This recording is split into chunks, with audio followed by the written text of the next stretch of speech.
Bonjour à tous. Bonjour à tous. Bonjour. Bonjour. Alors, enchanté Triche, que je connais pas, et Olivier. On aura juste des petites questions pour savoir votre niveau en comptabilité, histoire de s'adapter à tout le monde. Salut Adrien.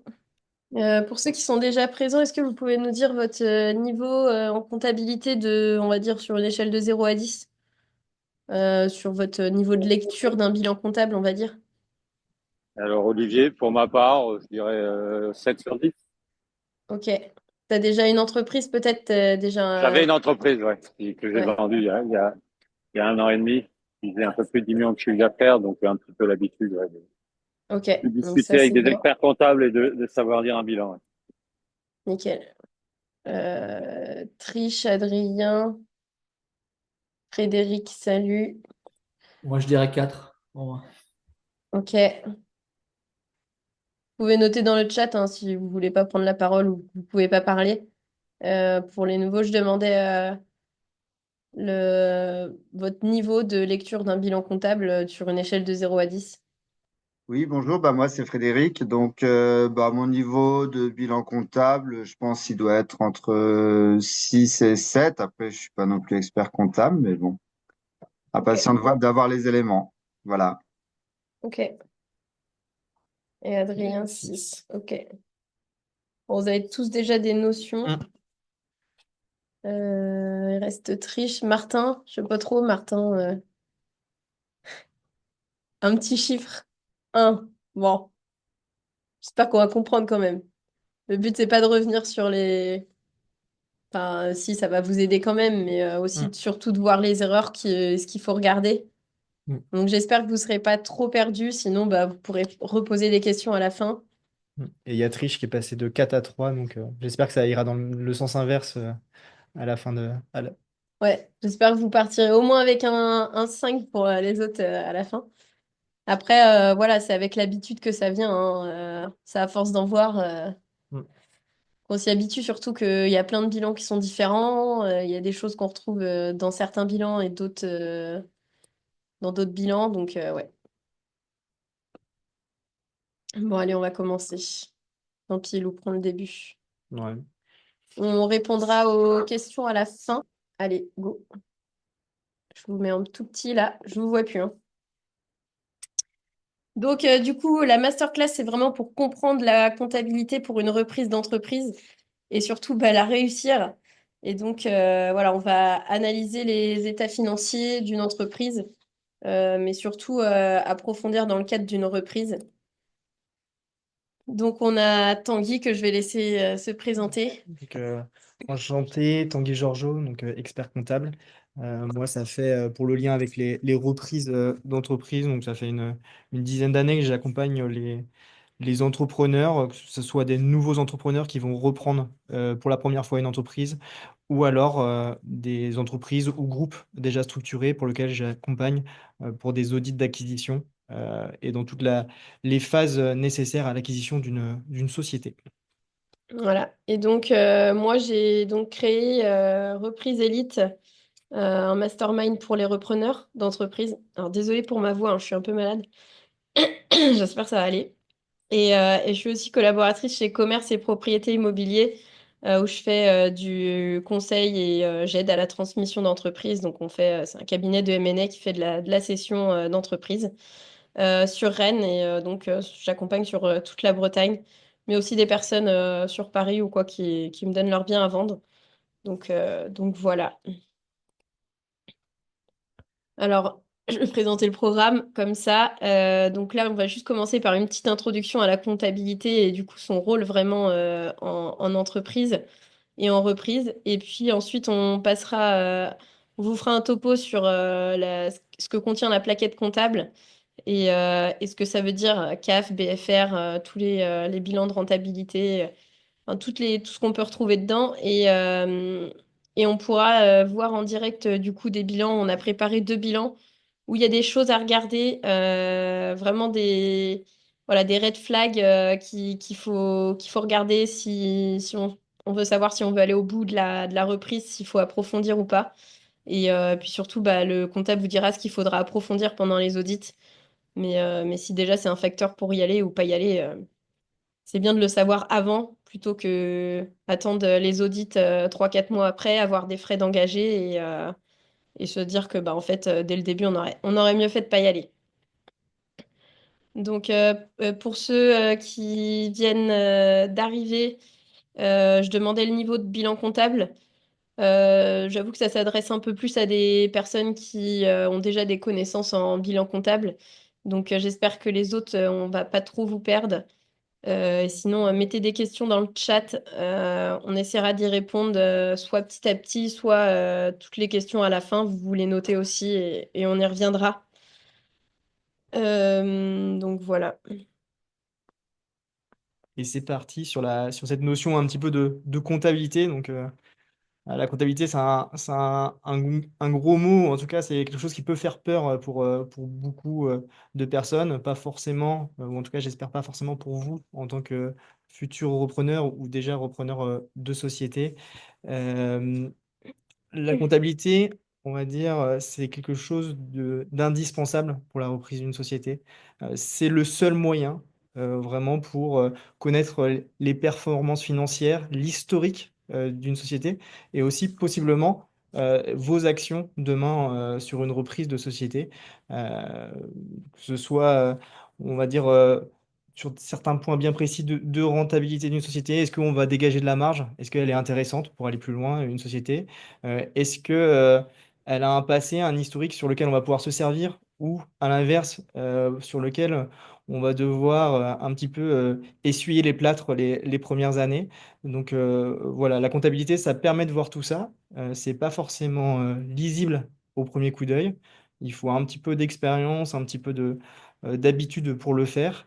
Mais en effet, avec de l'expérience ou avec de l'accompagnement, sinon, on peut, dans tous les cas, arriver à lire, on va dire en à peu près 15 minutes, 30 minutes, une plaquette de société pour déjà savoir si oui, on y va demain ou non. Non, au final, déjà, au premier abord, ça n'en vaut pas la peine de perdre du temps et autant se concentrer sur une autre entité plus intéressante. Puis ça permet aussi de voir si le vendeur en face, il nous dit des choses qui... Enfin, on peut les vérifier en fait dans le bilan comptable. S'il nous dit qu'il se prend un petit salaire ou un gros salaire ou quoi, on va possiblement pouvoir le savoir. S'il nous dit qu'il fait zéro pub, tout ça, bah, ça sera noté dedans en fait. Donc, ils peuvent pas mentir avec les chiffres ou alors le comptable a fait une petite erreur. C'est normal. Voilà, normalement non. Et sur les 3 points qui sont affichés, en effet, c'est des éléments assez importants. Bah, la santé financière, au final, le bilan, c'est quelque chose qui va être utilisé par des banques, par des investisseurs, par un petit peu tout le monde, parce que c'est le seul moyen de savoir quelle est la situation financière d'une société. Sans cela, on a beau écouter en effet des dirigeants, avoir l'impression qu'une entreprise fonctionne, on en est sûr que à la lecture d'un bilan et d'un compte de résultat. Donc ça, c'est quelque chose d'important.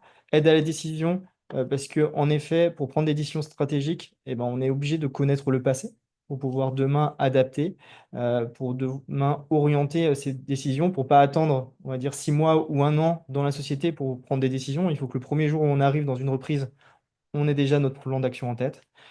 Et ensuite, bah, évaluation pour une reprise, puisque le bilan, on va reprendre dans un bilan ou dans les 2 derniers bilans les 3 dernières années d'une entité. Et c'est vraiment à partir de cet historique qu'on va déjà pouvoir valoriser une société. On va rarement, sauf dans des cas, on va dire, exceptionnels, Ouais. valoriser la société sur son futur ou sur son potentiel futur. On va plutôt valoriser sur de l'historique. Alors, il y en a qui essayeront de vous la valoriser sur le futur en disant non, non, mais mon entreprise, elle fera tant dans 2 ans. On n'achète pas un futur, en fait. Donc, voilà, on n'est pas des startups, sauf si vous allez sur les startups, hein. Évidemment, c'était Voilà, l'exception c'est notamment. l'exception. Mais voilà, Ouais. c'est rarement le cas. Non, et puis c'est important, en fait, une personne peut, on va dire, tricher, maquiller les comptes d'une société, faire en sorte d'avoir une belle présentation sur une année, c'est possible. De réussir à le faire sur 3 ans, concrètement, c'est impossible. Et c'est pour ça qu'on va jamais analyser non plus la dernière année. On va vraiment prendre en compte l'historique. Et c'est vraiment, vraiment l'historique qui valorise une entreprise et pas seulement ses derniers mois ou sa dernière année. Bah, du coup, on passe les documents fondamentaux dans un bilan Ouais. comptable. Donc, c'est-à-dire que, en tout cas, c'est les documents qu'il faut demander lorsque vous commencez une étude d'une reprise d'une entité, vous allez sans doute devoir signer un engagement de confidentialité, ça c'est logique, pour avoir ces documents-là. Parce qu'en effet, on arrive à tout avoir avec ces documents-là. Mais sur les éléments essentiels, c'est une plaquette comptable. Et dans une plaquette comptable officielle, on va avoir 3 points, le bilan, le compte de résultat, les annexes. Et c'est vraiment des éléments indissociables. Tout expert comptable est obligé de transmettre une plaquette comptable pour ses clients à la fin de chaque année, de chaque exercice. Dans le bilan, on va pouvoir un peu savoir euh, l'historique de la société en quelques coups d'œil, savoir son patrimoine, ses ressources, ses emplois de manière généraux, investissement, endettement, et somme des résultats passés, on va dire. Et c'est grâce au bilan, on peut déjà avoir une première lecture de la valorisation de l'entité. Deuxième point, le compte de résultat, là, ça va être la dernière année. Quelle a été la rentabilité? Quelle a été le chiffre d'affaires, ont des points clés vraiment sur l'activité même d'une entité. Et on va pouvoir là aussi valoriser grâce à cette activité même de la dernière année. Et enfin, les annexes. Les annexes, c'est beaucoup de tableaux et de chiffres, mais aussi un peu d'explications. Et dans ces explications, souvent, elles ne sont pas anodines, puisque les explications qu'on met dans une annexe en tant qu'expert comptable, c'est des explications qui doivent permettre la lecture des comptes et qui doivent permettre de transmettre une information qu'on ne peut pas forcément avoir à première lecture de compte. On va pouvoir peut-être les présenter. Ouais, en détail. Donc là, on est sur la première partie, le bilan qu'on évoquait. Donc l'image d'une société à un instant T, c'est-à-dire qu'un bilan, on s'est arrêté à la date de clôture. Et donc la date de clôture, on va avoir par exemple le niveau de trésorerie à une date T, c'est-à-dire le niveau de trésorerie à la date de clôture. Donc voilà, on se fiche bien à la date de clôture. C'est des choses qui peuvent avoir évolué depuis cette date, mais ça permet d'avoir une idée à une date précise.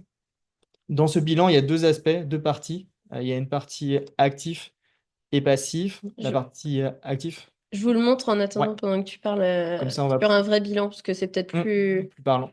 Pardon. La partie active qu'on va retrouver quand on fait des tableaux, on va dire sur la partie gauche ou sur la page de gauche, souvent vous retrouverez. Et la partie passive sur la page de droite, on va dire là c'est du point de vue pratique pour les retrouver. Euh, sur ces éléments-là, le passif, on va avoir vraiment les ressources d'une entité, c'est-à-dire quel est le capital qui a été mis par une entité, quelles sont les ressources historiques, c'est-à-dire les résultats historiques d'une entité, mais aussi quelles sont ses ressources financières, emprunts, je suis sur la partie passif. T'es déjà sur le Ouais. passif. On commence plutôt par le passif parce que là, on a vraiment sur la partie haute du passif, on va dire le capital, ce qu'avait mis à l'origine la société, les capitaux propres avec l'ensemble des résultats de l'entreprise qu'elle ne s'est pas encore distribuée. Et ensuite, ses ressources financières, c'est-à-dire quel est son niveau d'endettement dans la société. Donc ça, c'est vraiment la partie passif. Et à l'inverse, la partie active, on va avoir ses emplois. À l'aide de toutes ces ressources financières, comment ont été utilisées ces ressources financières? Elles ont été utilisées souvent dans la partie haute d'un actif pour de l'investissement immobilier. Et ensuite, plus on descend dans un bilan, plus on va aller sur du liquide, du circulant. Elle a été, les éléments financiers ont été utilisés, on va dire, aussi pour du stock, par exemple sur une activité qui a du stock, pour financer ce qu'on appelle le BFR, besoin de fonds de roulement, c'est-à-dire financer un petit peu nos cycles d'exploitation. C'est-à-dire que quand on vend quelque chose à un professionnel, il va payer qu'au bout de 30-45 jours. Et donc, on va avoir besoin d'avoir du financement pour attendre le règlement des clients. Donc là, on va retrouver aussi les créances clients en emploi. Et enfin, dernier point, tout en bas de la partie de l'actif, vous retrouverez tout le temps les disponibilités, ce qui correspond à la trésorerie à date que disposait l'entité. Très important à regarder ça. Très important, c'est à la fois très Et ça important aussi. et c'est à la fois pour un expert comptable quelque chose qu'on va déconseiller de prendre comme valorisation de société. C'est-à-dire que la Ouais. trésorerie, c'est à un instant T. La trésorerie, elle peut être très importante à une date, mais si en face on a des dettes très fortes, Et bien au final, c'est qu'une trésorerie positive à un moment donné. Si un mois plus tard, on rembourse toutes les dettes, la société peut être Voilà. en difficulté. Donc dans les évaluations, c'est vraiment prendre la disponibilité, mais il faut bien déduire les dettes, parce que s'il y a plus de dettes que de disponibilité, ça ne vaut pas grand-chose. Exactement. Je reviens. Et ensuite, on devait sans doute passer sur le compte de résultat. Je sais pas si tu Attends, le parce que faut que détaillais. j'ai partagé tout mon écran, ça va être plus simple. Ouais, le compte de résultat. Donc là, il est affiché. Il est affiché, on va dire, presque un petit peu dans le sens inverse. Vous retrouverez dans une plaquette de compte de résultat, ça partira du bas, le chiffre d'affaires, et on arrivera progressivement jusqu'à un résultat net dans une plaquette comptable. C'est-à-dire qu'on va partir du chiffre, des recettes réalisées par la société. Ensuite, on enlèvera les coûts directs, c'est-à-dire bah, l'achat de marchandises quand on fait de l'achat-revente, vraiment les frais directs liés à l'activité de vente. On arrive à une marge brute. Donc une marge brute, on l'analyse beaucoup par rapport au secteur, de s'assurer bah, que la marge elle est cohérente avec le secteur, que c'est des taux de marge, on va dire, habituels et c'est ni surélevé ni sous-évalué. Et ensuite, on imputera toutes les charges qu'on va dire de structure, loyer, assurance, honoraires, honoraires d'expert comptable, un petit peu vraiment les charges de structure pour ensuite atteindre différents ratios, on va dire, suivant les écoles, suivant les personnes, vous entendrez parler de résultats d'exploitation, de BE, de BITDA. Ils sont tous un petit peu différents, mais tous vont vous évoquer vraiment la rentabilité dégagée par une société en partant de son chiffre d'affaires, en imputant toutes les charges, inclus les charges de structure, c'est-à-dire inclus les charges de personnel, inclus les frais fixes qu'on ne peut pas Les diminuer, impôts, les les impôts, taxes. voilà, directement liés à l'exploitation. Et donc, dans tous les cas, qu'on prenne résultat d'exploitation, dans la majorité des cas, hein, il y a des exceptions, mais EBE ou EBITDA, on va arriver à, en tout cas, des conclusions à peu près identiques. Ne prenez pas peur avec ces différentes terminologies, mais c'est simplement là vraiment la rentabilité dégagée par une activité. C'est-à-dire que si on a un EBE, imaginons négatif, l'entité ne dégage absolument pas d'argent si elle a, malgré cet EBE négatif, un résultat, c'est-à-dire qu'elle fait son résultat par des éléments exceptionnels, des ventes d'immobilier, des reprises de provisions ou autres, mais c'est des choses qui ne vont pas vraiment structurer l'avenir. Et à l'avenir, bah, à un moment donné, quand on a tout cédé, quand on a tout vendu, on ne peut plus gagner d'argent. Mince. Donc sur cette partie résultat, on a en effet un ratio important, le BE. On va, le BE, c'est quelque chose vraiment à analyser, un point essentiel. Il y a beaucoup de valorisation d'entreprises qui se font à partir de cet agrégat, le BE, parce que c'est en effet la rentabilité d'une entreprise. Et, et ensuite, quand on lève les charges financières, les charges exceptionnelles et produits exceptionnels, on va atteindre le résultat. Donc le résultat, c'est vraiment, on pourrait penser que c'est l'élément le plus important, mais non. En fait, c'est un élément qui va simplement qui va en quelque sorte simplement nous renseigner de ce que peut prendre en dividende, ce qu'on peut prendre en dividende en fin d'année, ce qu'on peut se distribuer en dividende en fin d'année. Mais vraiment, l'agrégat le plus important, c'est avant, c'est le l'EBE et l'EBITDA, pour pas tenir compte de l'exceptionnel et du financier dans une reprise de société. Et enfin, bah, on l'a évoqué tout à l'heure un petit peu, les annexes comptables. Qu'est-ce qu'on va retrouver dans les annexes comptables? Je vous évoquais des choses qui vont nous aider à la lecture des comptes, c'est-à-dire, je prends un exemple, dans une activité de construction, on peut déclarer notre chiffre d'affaires soit à l'achèvement, c'est-à-dire quand on a finalisé le bâtiment, soit à l'avancement, c'est-à-dire petit à petit à chaque étape de la construction d'un bâtiment. Forcément, on ne déclare pas le chiffre d'affaires à la même vitesse, au même moment, et donc c'est important dans la lecture des comptes. On va avoir aussi des éléments qu'on appelle engagement hors bilan dans une annexe. Les engagements hors bilan, c'est quoi? Ça va être des engagements pris par la société envers des tiers. On va retrouver, par exemple, des hypothèques sur de l'immobilier. On va retrouver je ne crois pas dans celui-ci. Ok. On va avoir des engagements sur les retraites, c'est-à-dire une entreprise qui est assez ancienne et qui a des salariés, elle va avoir des engagements retraite à verser au départ de salarié. Mais c'est des choses qu'on ne va pas forcément retrouver dans les comptes. Et donc, c'est important d'avoir ces notions-là pour bien valoriser la société au démarrage. Ouais, j'avoue que moi, je regarde pas souvent les annexes, hein. Bah non, parce que il y a une grande partie qui est identique à chaque société. Là, les paragraphes qu'on voit à l'écran, c'est des éléments assez identiques à chaque société. Mais il va y avoir des paragraphes bien spécifiques qui vont, eux, devoir porter une petite attention, notamment quand il y a de l'exceptionnel dans un bilan. En principe, l'expert comptable est obligé d'expliquer d'où vient cet exceptionnel. Donc, on va avoir des renseignements directement à la lecture. Ok. Pardon, c'est moi qui suis pas.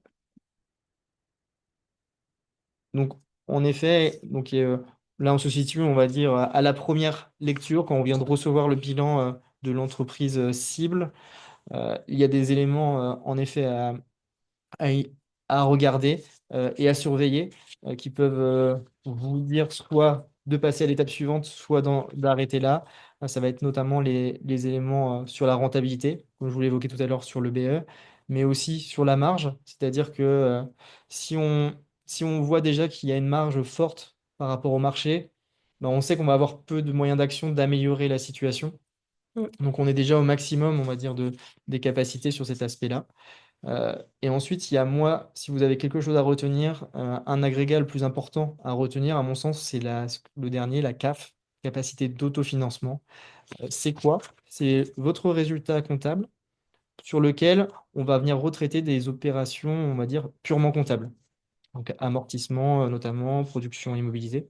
Donc c'est des agrégats, je ne sais pas si vous les connaissez, mais c'est des éléments qui vont être vraiment purement comptables, qui vont être des décalages d'une année à l'autre de certaines dépenses et donc qui vont venir soit optimiser, soit dégrader un compte de résultat, mais de manière purement comptable. Et pourquoi des fois, il y a des comptables qui le notent dans le bilan et des fois, on ne le retrouve pas. La CAF, Ouais. bah, normalement, c'est pas un élément qu'on retrouve dans le bilan. Vous retrouvez peut-être la CAF, elle va apparaître dans ce qu'on appelle dossier de gestion. Des fois, dans les plaquettes d'experts Ouais. comptables, Ok. on a une quatrième partie. On voyait bilan, compte de résultat et, euh, et annexe. Et on va avoir une quatrième partie de dossier de gestion où vous allez retrouver ce qu'on appelle SIG, solde intermédiaire de gestion. C'est le compte de résultat, on va dire, plus économique. Ça, c'est, enfin, personnellement, c'est ce que je vais voir en premier. Ouais, bah ça Donc, c'est vraiment le plus important. Et des fois, il y a la partie CAF. Il y a une partie sur c'est pour ça. l'autofinancement. Sinon, le calcul pour la CAF, c'est quoi? Le calcul pour la CAF, ça va être le résultat auquel vous allez Le retraiter résultat net. le résultat net, duquel vous allez retraiter tout ce qui est dotation, tout ce qui est reprise dans le bilan, ce qui est production immobilisée. Donc c'est vraiment ces petites choses-là. Donc en tout cas, on pourra vous indiquer où les retrouver dans un compte de résultat De toute façon, s'il le faut, mais c'est bien spécifié. Vous aurez ces éléments-là, dotation, reprise et production immobilisée. C'est les petites choses à retraiter. Pour n'avoir, en fait, en reprenant, en neutralisant ces éléments-là, on va avoir uniquement ok. les éléments qui Voilà. donnent lieu à flux financier. Et donc la CAF, derrière, c'est le moyen de savoir combien l'entreprise vraiment génère de trésorerie et donc combien Elle euh, pourra rembourser d'emprunts. d'emprunt si vous achetez l'entreprise. En effet, parce qu'une entreprise, on va dire, même si on a une entreprise qui a un très grand résultat, un très grand EBE, mais qui derrière est très endettée et que cet EBE et ce résultat ne permettent pas de financer le remboursement des prochaines échéances d'emprunt, eh bien, c'est une entreprise qui n'est pas viable. Donc il faut Et faire attention. petit aparté, la banque, généralement, eux regardent vraiment cette CAF Mm. et ils la prennent pas en compte à 100%. Ils prennent 70% du montant de la CAF pour rembourser bah, leur emprunt qu'on leur fait. Et c'est pour ça que du coup qu'il faut apporter ces 30% restants en apport généralement. Vous les Mm. trouvez par un autre moyen, en crédit vendeur ou quoi. Mais eux, ils vont prendre 70% de la CAF généralement. Ouais, ils plafonnent en fait la CAF à ce montant-là parce qu'en effet, bah, ils se préparent à, imaginons, une baisse d'activité ou Ouais. autre. C'est comme, on va dire, quand on achète à titre personnel où ils ont, pour faire de la location, et bien, ils vont, On va pas prendre tous les loyers non plus en exactement, compte. Ouais. c'est leur partie là, mais eux, ils vont vraiment regarder un élément, eux, c'est la CAF. Et donc, souvent, même s'il ne faut pas tout le temps réfléchir banquier, il faut aussi comprendre pourquoi ils réfléchissent à ça, puisque eux, ils ont une analyse très risque. Et donc, Ouais. c'est un élément important. Et comme il y a beaucoup d'entreprises quand ils reprennent qui font une baisse de chiffres Là, le temps que, il y a le changement d'équipe, enfin, changement de gérant, que ça se relance. Puis des fois, il y a un peu de casse quand le gérant part. Donc voilà. Bah, il regarde le risque, hein, forcément. Et en quelque sorte, si vous avez une CAF bien supérieure à votre endettement court terme, donc c'est vos échéances d'emprunt en capital, uniquement la part capitale de l'année prochaine et et de l'année suivante individuellement, eh bien, c'est que vous êtes sur une entreprise vraiment rentable. Merde. Et donc, Pardon. je vous, normalement, c'est une entreprise où vous pouvez quand même aller plus loin elle semble être rentable à première vue. Je sais pas comment j'en ai fait. Voilà. Ensuite, donc là, on était vraiment sur les aspects, on va dire, rentabilité. Ouais. Derrière, on a un petit peu parlé déjà, mais la capacité de remboursement à droite, là on mentionne l'EBITDA, Donc mais on pourrait le l'EBITDA, faire avec la... c'est pareil que le BE, hein. Excédent brut d'exploitation. C'est Mm, vraiment la rentabilité, c'est le mot anglais, EBITDA. Je sais mm, pas le... ouais. Non, c'est ça. Et après, il y a différentes, on va dire, suivant les écoles, il y a différents, on inclut ou on n'inclut pas certaines petites choses. Mais c'est pour ça, pour faire simple, en bon français, prenez le BE et ça sera déjà très bien. Demain, en fait, avant, il y avait des retraitements. À partir de 2025, les petits retraitements qu'on faisait dans les BITDA vont se retrouver directement dans le BE. Donc, Tu vous parles aurez de quoi? donc des transferts de charges. C'est une ligne que vous pourrez trouver des fois dans le résultat comptable qui va se mettre dans les produits. Transfert de charges, c'est simplement Ça, mettre... en fait, ça dépend du comptable que tu as en face qui te fait ton bilan. Non, Qui le... non, c'est simplement la réglementation comptable qui Ah, change ok. en 2025. Ah, d'accord. Et donc un transfert de charges, imaginons vous avez un dégât des eaux en assurance, enfin un dégât des eaux sur un bien immobilier, vous allez payer beaucoup de dépenses pour réparer ce dégât et vous allez recevoir par contre un remboursement des assurances. Aujourd'hui, dans le BE, vous allez avoir, et dans les VIDA, enfin, dans le BE, vous allez avoir uniquement la charge, la dépense, mais vous n'aurez pas le produit de remboursement des assurances. Demain, il y aura vraiment tout dans cette BE et à l'identique de Ok, l'EBITDA donc ça direct. sera un plus vrai EBE, j'ai envie de dire. Exactement, exactement. Ok. Alors ensuite, donc, bah, le ratio d'endettement, c'est un élément qu'on va surtout regarder les banques, mais pour vous, c'est surtout voir le niveau d'endettement que vous avez quand vous reprenez une entité. Parce que vous-même, vous allez avoir un endettement pour racheter une société. Et donc, vérifier aussi l'endettement qu'a elle-même la société, puisque la société, elle va d'abord devoir rembourser ses propres endettements avant de rembourser votre dette senior que vous avez levée pour acheter l'entreprise. Donc, c'est vraiment important. BFR, c'est quelque chose aussi très très important. Mm. Donc, c'est besoin en fonds de roulement. C'est la valorisation de votre trésorerie nécessaire pour couvrir vos délais de paiement. C'est-à-dire que, 3 mois, quoi. bah oui, 40, ouais. en principe, c'est 30 jours, Ouais. mais on remarque souvent dans les exploitations qu'il y a des mauvais payeurs en quelque sorte de fournisseurs.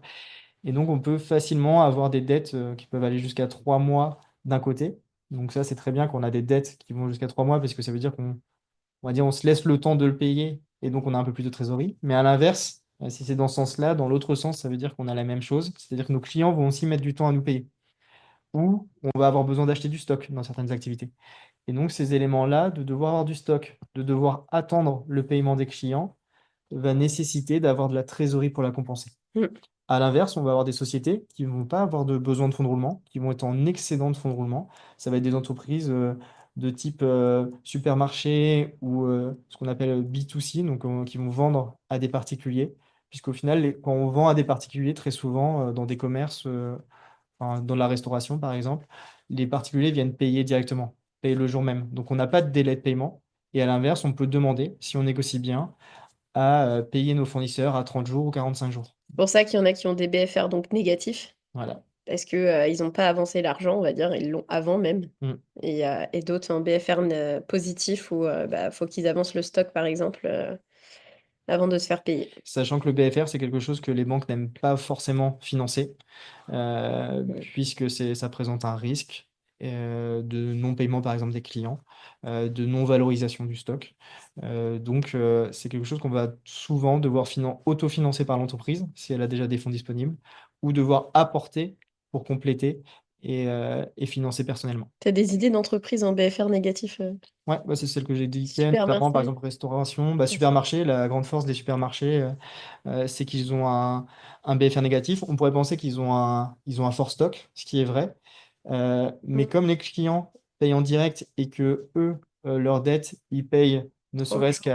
à 30 jours, ou qu'ils ont la TVA, c'est-à-dire que la TVA, on vient l'encaisser en TTC sur un mois, mais on la paye autour du 20 du mois suivant, eh bien, ils viennent naturellement se créer un EFR, Ok. donc un BFR négatif. Et il y a quoi d'autre, je sais pas, comme type de boîte? Il va y avoir de la restauration, il va y avoir ce qui est la mode, les projets de paddle, puisqu'on va vendre aux clients. Dès lors qu'on vend aux clients sur des prestations Ouais. directes, pas des travaux ou des choses comme ça, mais quand on vend au direct, quand on vend à des clients particuliers en direct, souvent on se retrouve dans une situation de FR. Ok. Ok. Et c'est plutôt quand on doit créer quelque chose, qu'on a de la production et qu'on vend un mois, 2 mois après ce qu'on a créé ou produit, là on va se retrouver souvent dans une situation de PFR. Ok. Et du coup, maintenant, bah, les signaux d'alerte, les red flags. Et puis après, on ira les voir. Je sais pas si t'en parles avant et après, on va les voir sur le bilan. On peut rapidement au moins ces petits Ouais. points-là. La concentration excessive, c'est quelque chose que vous n'allez pas forcément pouvoir voir, par contre, à la lecture de bilan. C'est Faut plutôt leur de demander. l'échange. Ouais. C'est si par exemple il y a un client à lui, il a 70% du chiffre d'affaires, c'est concentré sur un seul client. Là, le risque il est énorme. Demain, si vous reprenez la boîte et que ce client il part, voilà, faut savoir l'anticiper et ça joue clairement dans la valorisation de l'entreprise. Complètement. En fait, c'est quelque chose qu'on va pouvoir voir, mais pas dans le premier stade en recevant un bilan. C'est-à-dire que dans une reprise, il y a plusieurs étapes. Au début, on reçoit ce bilan, où on se dit si oui ou non on avance. Mais ensuite, il y a une deuxième étape que je recommande tout le temps, c'est ce qu'on appelle l'audit d'acquisition. Oui, Donc là, on va avoir accès vraiment à tous t'en les parles détails. après. Voilà. Et on va avoir accès à tous les détails des clients, tous les détails des fournisseurs. Et donc, si dans tous les cas, le vendeur vous nous a indiqué que non, il avait que des clients, Ouais, des 1000 après, clients ouais, après, généralement, ils mentent pas. Mais moi, je le demande au premier rendez-vous. C'était vraiment ça. première chose en analyse. Pour ceux qui sont dans mon mastermind, dans mes questions étapes qu'ils ont, c'est dans le premier rendez-vous. Donc, Ensuite, donc bah, l'endettement, évidemment, s'il y a un endettement excessif, alors que vous allez venir rajouter possiblement un nouvel endettement à la société pour racheter la société, bah, il faut être certain mm, que vous pourrez demain rembourser tous ces endettements avec l'activité. Stock, on va pas forcément le voir ouais. de vue, mais on va pouvoir quand même se dire qu'il y a du stock et donc se poser la question au moins et échanger avec le dirigeant cédant. Est-ce que son stock, est-ce qu'il a une part d'obsolescence dans son stock ou pas? Alors, il vous le dira pas comme... Enfin, Mhm. si tu lui demandes comme ça, il te dira non. Si tu lui demandes ton stock, il a été acheté, est-ce qu'il y a du stock qui date d'il y a 5 ans encore? Qui te dit oui. Bon, bah, du coup, potentiellement, c'est quelque chose qui est plus à la mode, c'est quelque chose qui est invendable, ou faudra qu'il le vende en promo à moins 70%. Mm. Donc, c'est là qu'en fait, on se dit, bah, ouais, il y a un stock qui est invendable, et donc, moi, je rachète pas un pour un ce stock, mais par contre, je vais aller bah, lui mettre un moins 30 ou moins 50% sur le total du stock. C'est ça, parce que la majorité des bilans que vous regarderez sont sur une valeur historique, c'est-à-dire la valeur d'achat des éléments, à la fois l'immobilier, à la fois le stock. Après, on pratique des dotations ou des dépréciations, mais là, Voilà. c'est assez à la convenance quand même du chef d'entreprise. Ouais, donc il y en a qui vont vraiment bien me tenir, hein, qui vont faire tous les ans leur, Hmm. comment on appelle ça, Leur inventaire. leur inventaire, voilà, et qui vont remettre à jour à chaque fois si le produit il a pris un an et que du coup il vaut moins cher, il a toujours pas été vendu. Et certains, bah non, vont le laisser tel quel et ou mettre une très faible dépréciation. Hmm. Exactement. Donc après ça, c'est dans les audits aussi, hein, ça Hmm. reste à se voir après, mais vous pouvez déjà poser les questions dès le premier rendez-vous ou deuxième rendez-vous, votre stock, il date de quand? Parce que moi, dans ma valorisation, j'attends pas de faire l'audit, hein. Hmm. Je le négocie déjà avant, parce que si ensuite ils me disent non, non, on l'achète un pour un et Hmm. qu'ils veulent pas négocier là-dessus, Non, et puis, compliqué. il y a un prix annoncé souvent préalablement, donc avant les audits, et c'est toujours compliqué de revenir en arrière sur un prix annoncé. Ouais. Ce sera jamais entendu par le cédant. Le cédant, il faut se dire que dans son esprit, 90% des cas, il a l'impression de vendre je sais pas, Apple, Microsoft. Donc, il faut aussi faut aussi se dire, dès lors qu'il a un prix en tête, il aura du mal à baisser. Ouais. Et enfin, anomalie comptable, je ne sais pas si c'est anomalie ou pas, mais en tout cas, dès lors qu'on voit de l'exceptionnel, beaucoup d'exceptionnel dans les comptes, nous, ça nous fait un petit peu peur. Et dès lors qu'on voit des variations significatives aussi d'une année à l'autre, parce que Ouais. dans un compte de résultat, et dans un bilan, on a l'année passée et l'année en cours. Bah, quand on voit des variations significatives, elles peuvent s'expliquer, mais au moins, il faut aller plus loin sur ces variations significatives, parce Mm. que ça évoque toujours quelque chose d'important qui s'est passé dans l'année. Ouais. Bah, juste, on reprend. On vous explique les phases rapidement, mais même si du coup, je pense que vous savez déjà. Ouais, non, c'est très rapidement. C'est là, là, on se situe beaucoup dans la phase 1, c'est-à-dire l'analyse du bilan. Donc Voilà. voilà, une première phase où on va regarder d'ensemble le bilan, on va l'analyser et on va essayer de calculer aussi. C'est important pour vous, essayer de calculer quelques petits éléments que vous allez pouvoir faire évoluer pour gagner, et essayer de gagner en valeur lors d'une éventuelle reprise. Je dis n'importe quoi, mais par exemple, le dirigeant, vous voyez qu'il y a une ligne, il se rémunère 500 000 euros par an, alors que vous estimez que vous avez besoin uniquement de 100 000 euros de rémunération. Et bien, directement, la lecture du bilan, enfin la lecture du compte de résultat et de la rentabilité ne sera pas la même. Donc, il faut vraiment retraiter ces éléments qui étaient propres à l'actuel cédant pour vous, pour estimer demain si vous allez pouvoir avoir rapidement ou pas une meilleure rentabilité que ce qui est Mm. affiché. Et phase 2, donc on vient confirmer en quelque sorte la vue avec de la hauteur qu'on avait en phase 1. Et phase 3, on vient confirmer que le prix qu'on a payé au Donc là, cédant, c'est vraiment une fois que vous avez acheté la là on a phase 3. signé. Là on est propriétaire et on vient confirmer qu'on ne s'est pas fait avoir. Donc on a un contre-audit qui se fait généralement 3 mois après la vente. Donc les 2 premiers mois, c'est le bilan du cédant qui fait bah, un état des lieux, un nouveau bilan à la date de la cession. Et puis ensuite, nous, il nous laisse un peu de temps pour que votre comptable à vous fasse un contre-audit pour voir si il n'a pas encore retrafiqué les choses et que le complément de prix est bon ou Mm. Parce à qu'en l'inverse. effet, entre la phase 1 où vous allez avoir des intentions et la phase 3, il va se passer dans le meilleur des cas, 2 mois et la plupart des temps, 6 mois en moyenne. Et donc, c'est un temps long pour une entreprise aujourd'hui, et donc il peut y avoir beaucoup d'évolutions. Et donc, c'est important Attends, d'avoir ce. 6 mois, C'est souvent quand même. des fois, il y en a qui, c'est plus long. Des fois, ça peut être plus long. Ouais. Donc, je vous montre, on passe sur les... On vous a préparé des bilans avec des petites choses. Bon, Joël m'a soumis rapidement les bilans. Voilà. J'ai essayé de faire cette analyse justement on va dire en Je sais 10, pas si 15, je peux le mettre un peu plus grand. en 10-15 minutes pour vraiment avoir l'analyse, pour me projeter, on va dire, à votre place et d'avoir en 10-15 minutes, regarder rapidement pour se dire si oui ou non on va plus loin sur une telle entreprise. Donc là, c'est une première entreprise. Si on descend, je sais même pas. On est dans la bijouterie, là. On est dans de la bijouterie. Donc on va Voilà. pouvoir descendre. La première partie, Alors, la première je tiens partie à des premières pages. préciser, c'était très complexe parce que c'est une bijouterie qui avait 3 sociétés, une holding et 2 bijouteries. Donc, j'avais 3 bilans à analyser. Là, on vous en a mis qu'un. Donc, bah, voilà, des fois, ça peut Ah, être un peu plus complexe. ouais, c'est assez marrant, mais je me suis douté qu'il y avait d'autres entités parce que bah, je vais vous Ouais. remontrer après, mais comment on peut le voir. Donc, on a un parti résumé avec le total du bilan, Mm. son chiffre d'affaires et donc son résultat net. Ouais, c'est plutôt cette page-là où vous voyez une signature. C'est simplement de vous dire, bah, ce document, il a été attesté par un expert comptable, c'est pas le cédant qui l'a fait lui-même. Donc c'est important. Ok. Alors, les premiers comptes annuels, Donc donc, on va avoir plusieurs parties dans une plaquette. On va avoir les éléments en mode consolidé et les éléments en mode détaillé. ah, Donc là, on a le bilan actif c'est un en mode résumé. résumé. Mm. Et en fait, chaque ligne va être détaillée un peu plus loin dans la plaquette en version détaillée. Donc là, On va direct au détail ou pas? non, Ok. c'est bien déjà de regarder cette partie-là parce que c'est des gros agrégats. Des fois, c'est compliqué à lire quand vous avez énormément de lignes. Là, au Ouais, moins, vous voyez peut-être un les peu grandes plus masses. d'expérience. Ouais. Exactement. Là, dans les grandes masses, quand j'ai regardé le dossier, donc sur la partie active, vous avez la partie brute.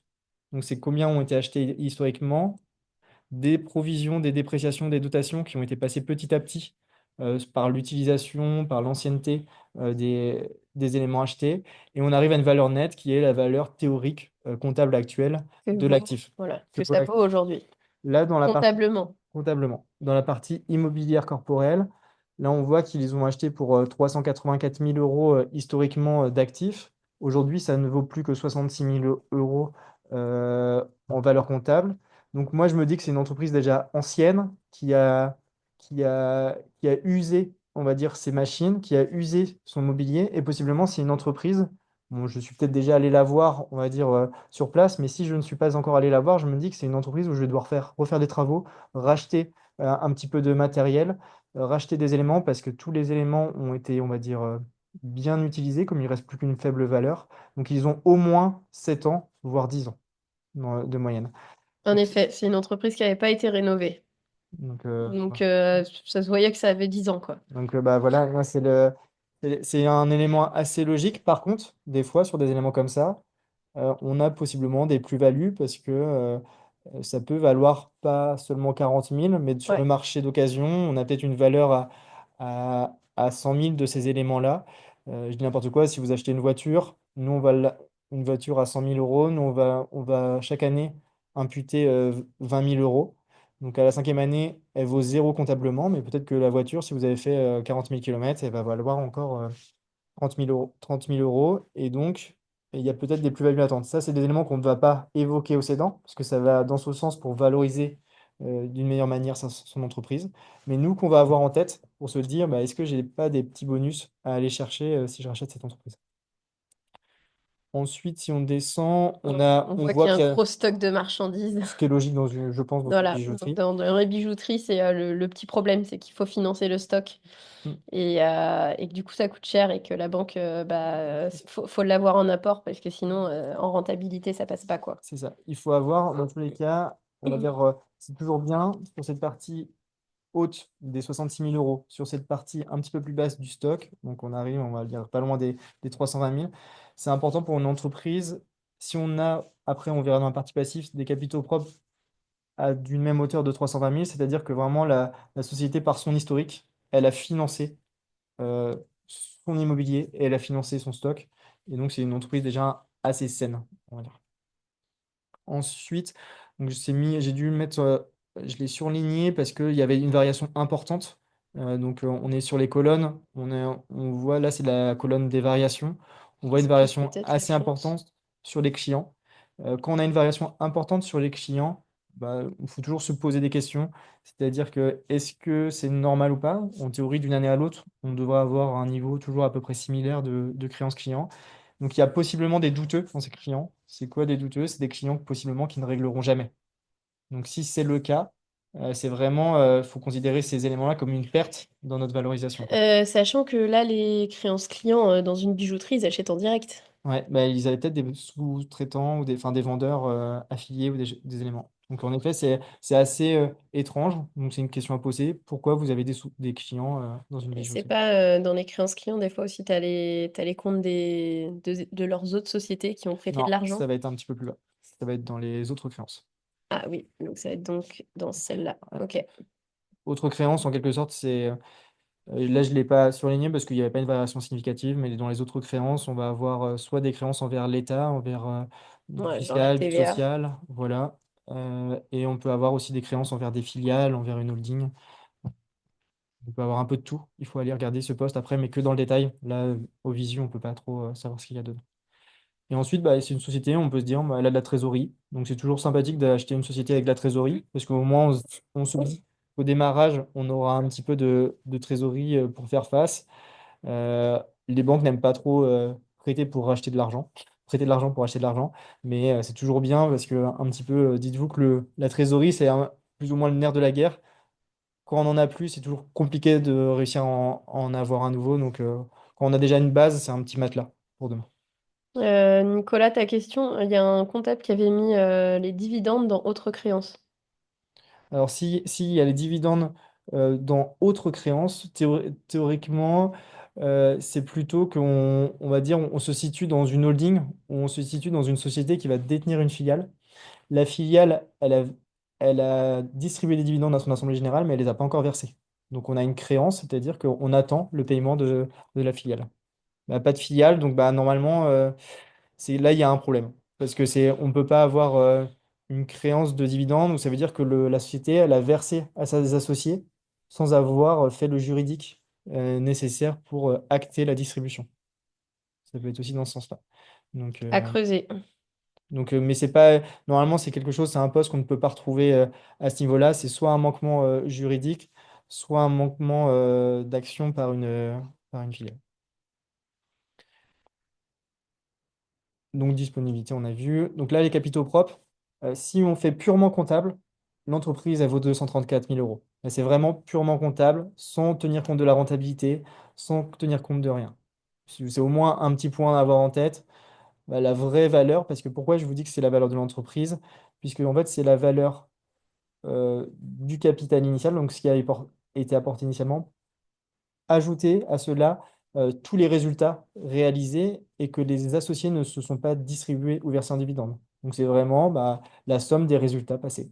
Donc théoriquement, la société, si elle fermait, l'associé récupérerait 234 000 euros aujourd'hui en vendant tout son stock, en vendant tout son immobilier, en payant toutes ses dettes, il ressortirait avec 234 000 euros. Donc c'est vraiment la valeur théorique de la société sans tenir compte de sa rentabilité sur le marché. Donc là, les autres réserves, on est d'accord que c'est ce qu'il a gagné les autres Ouais, années. Son résultat net, en fait, il va se mettre dans ses réserves.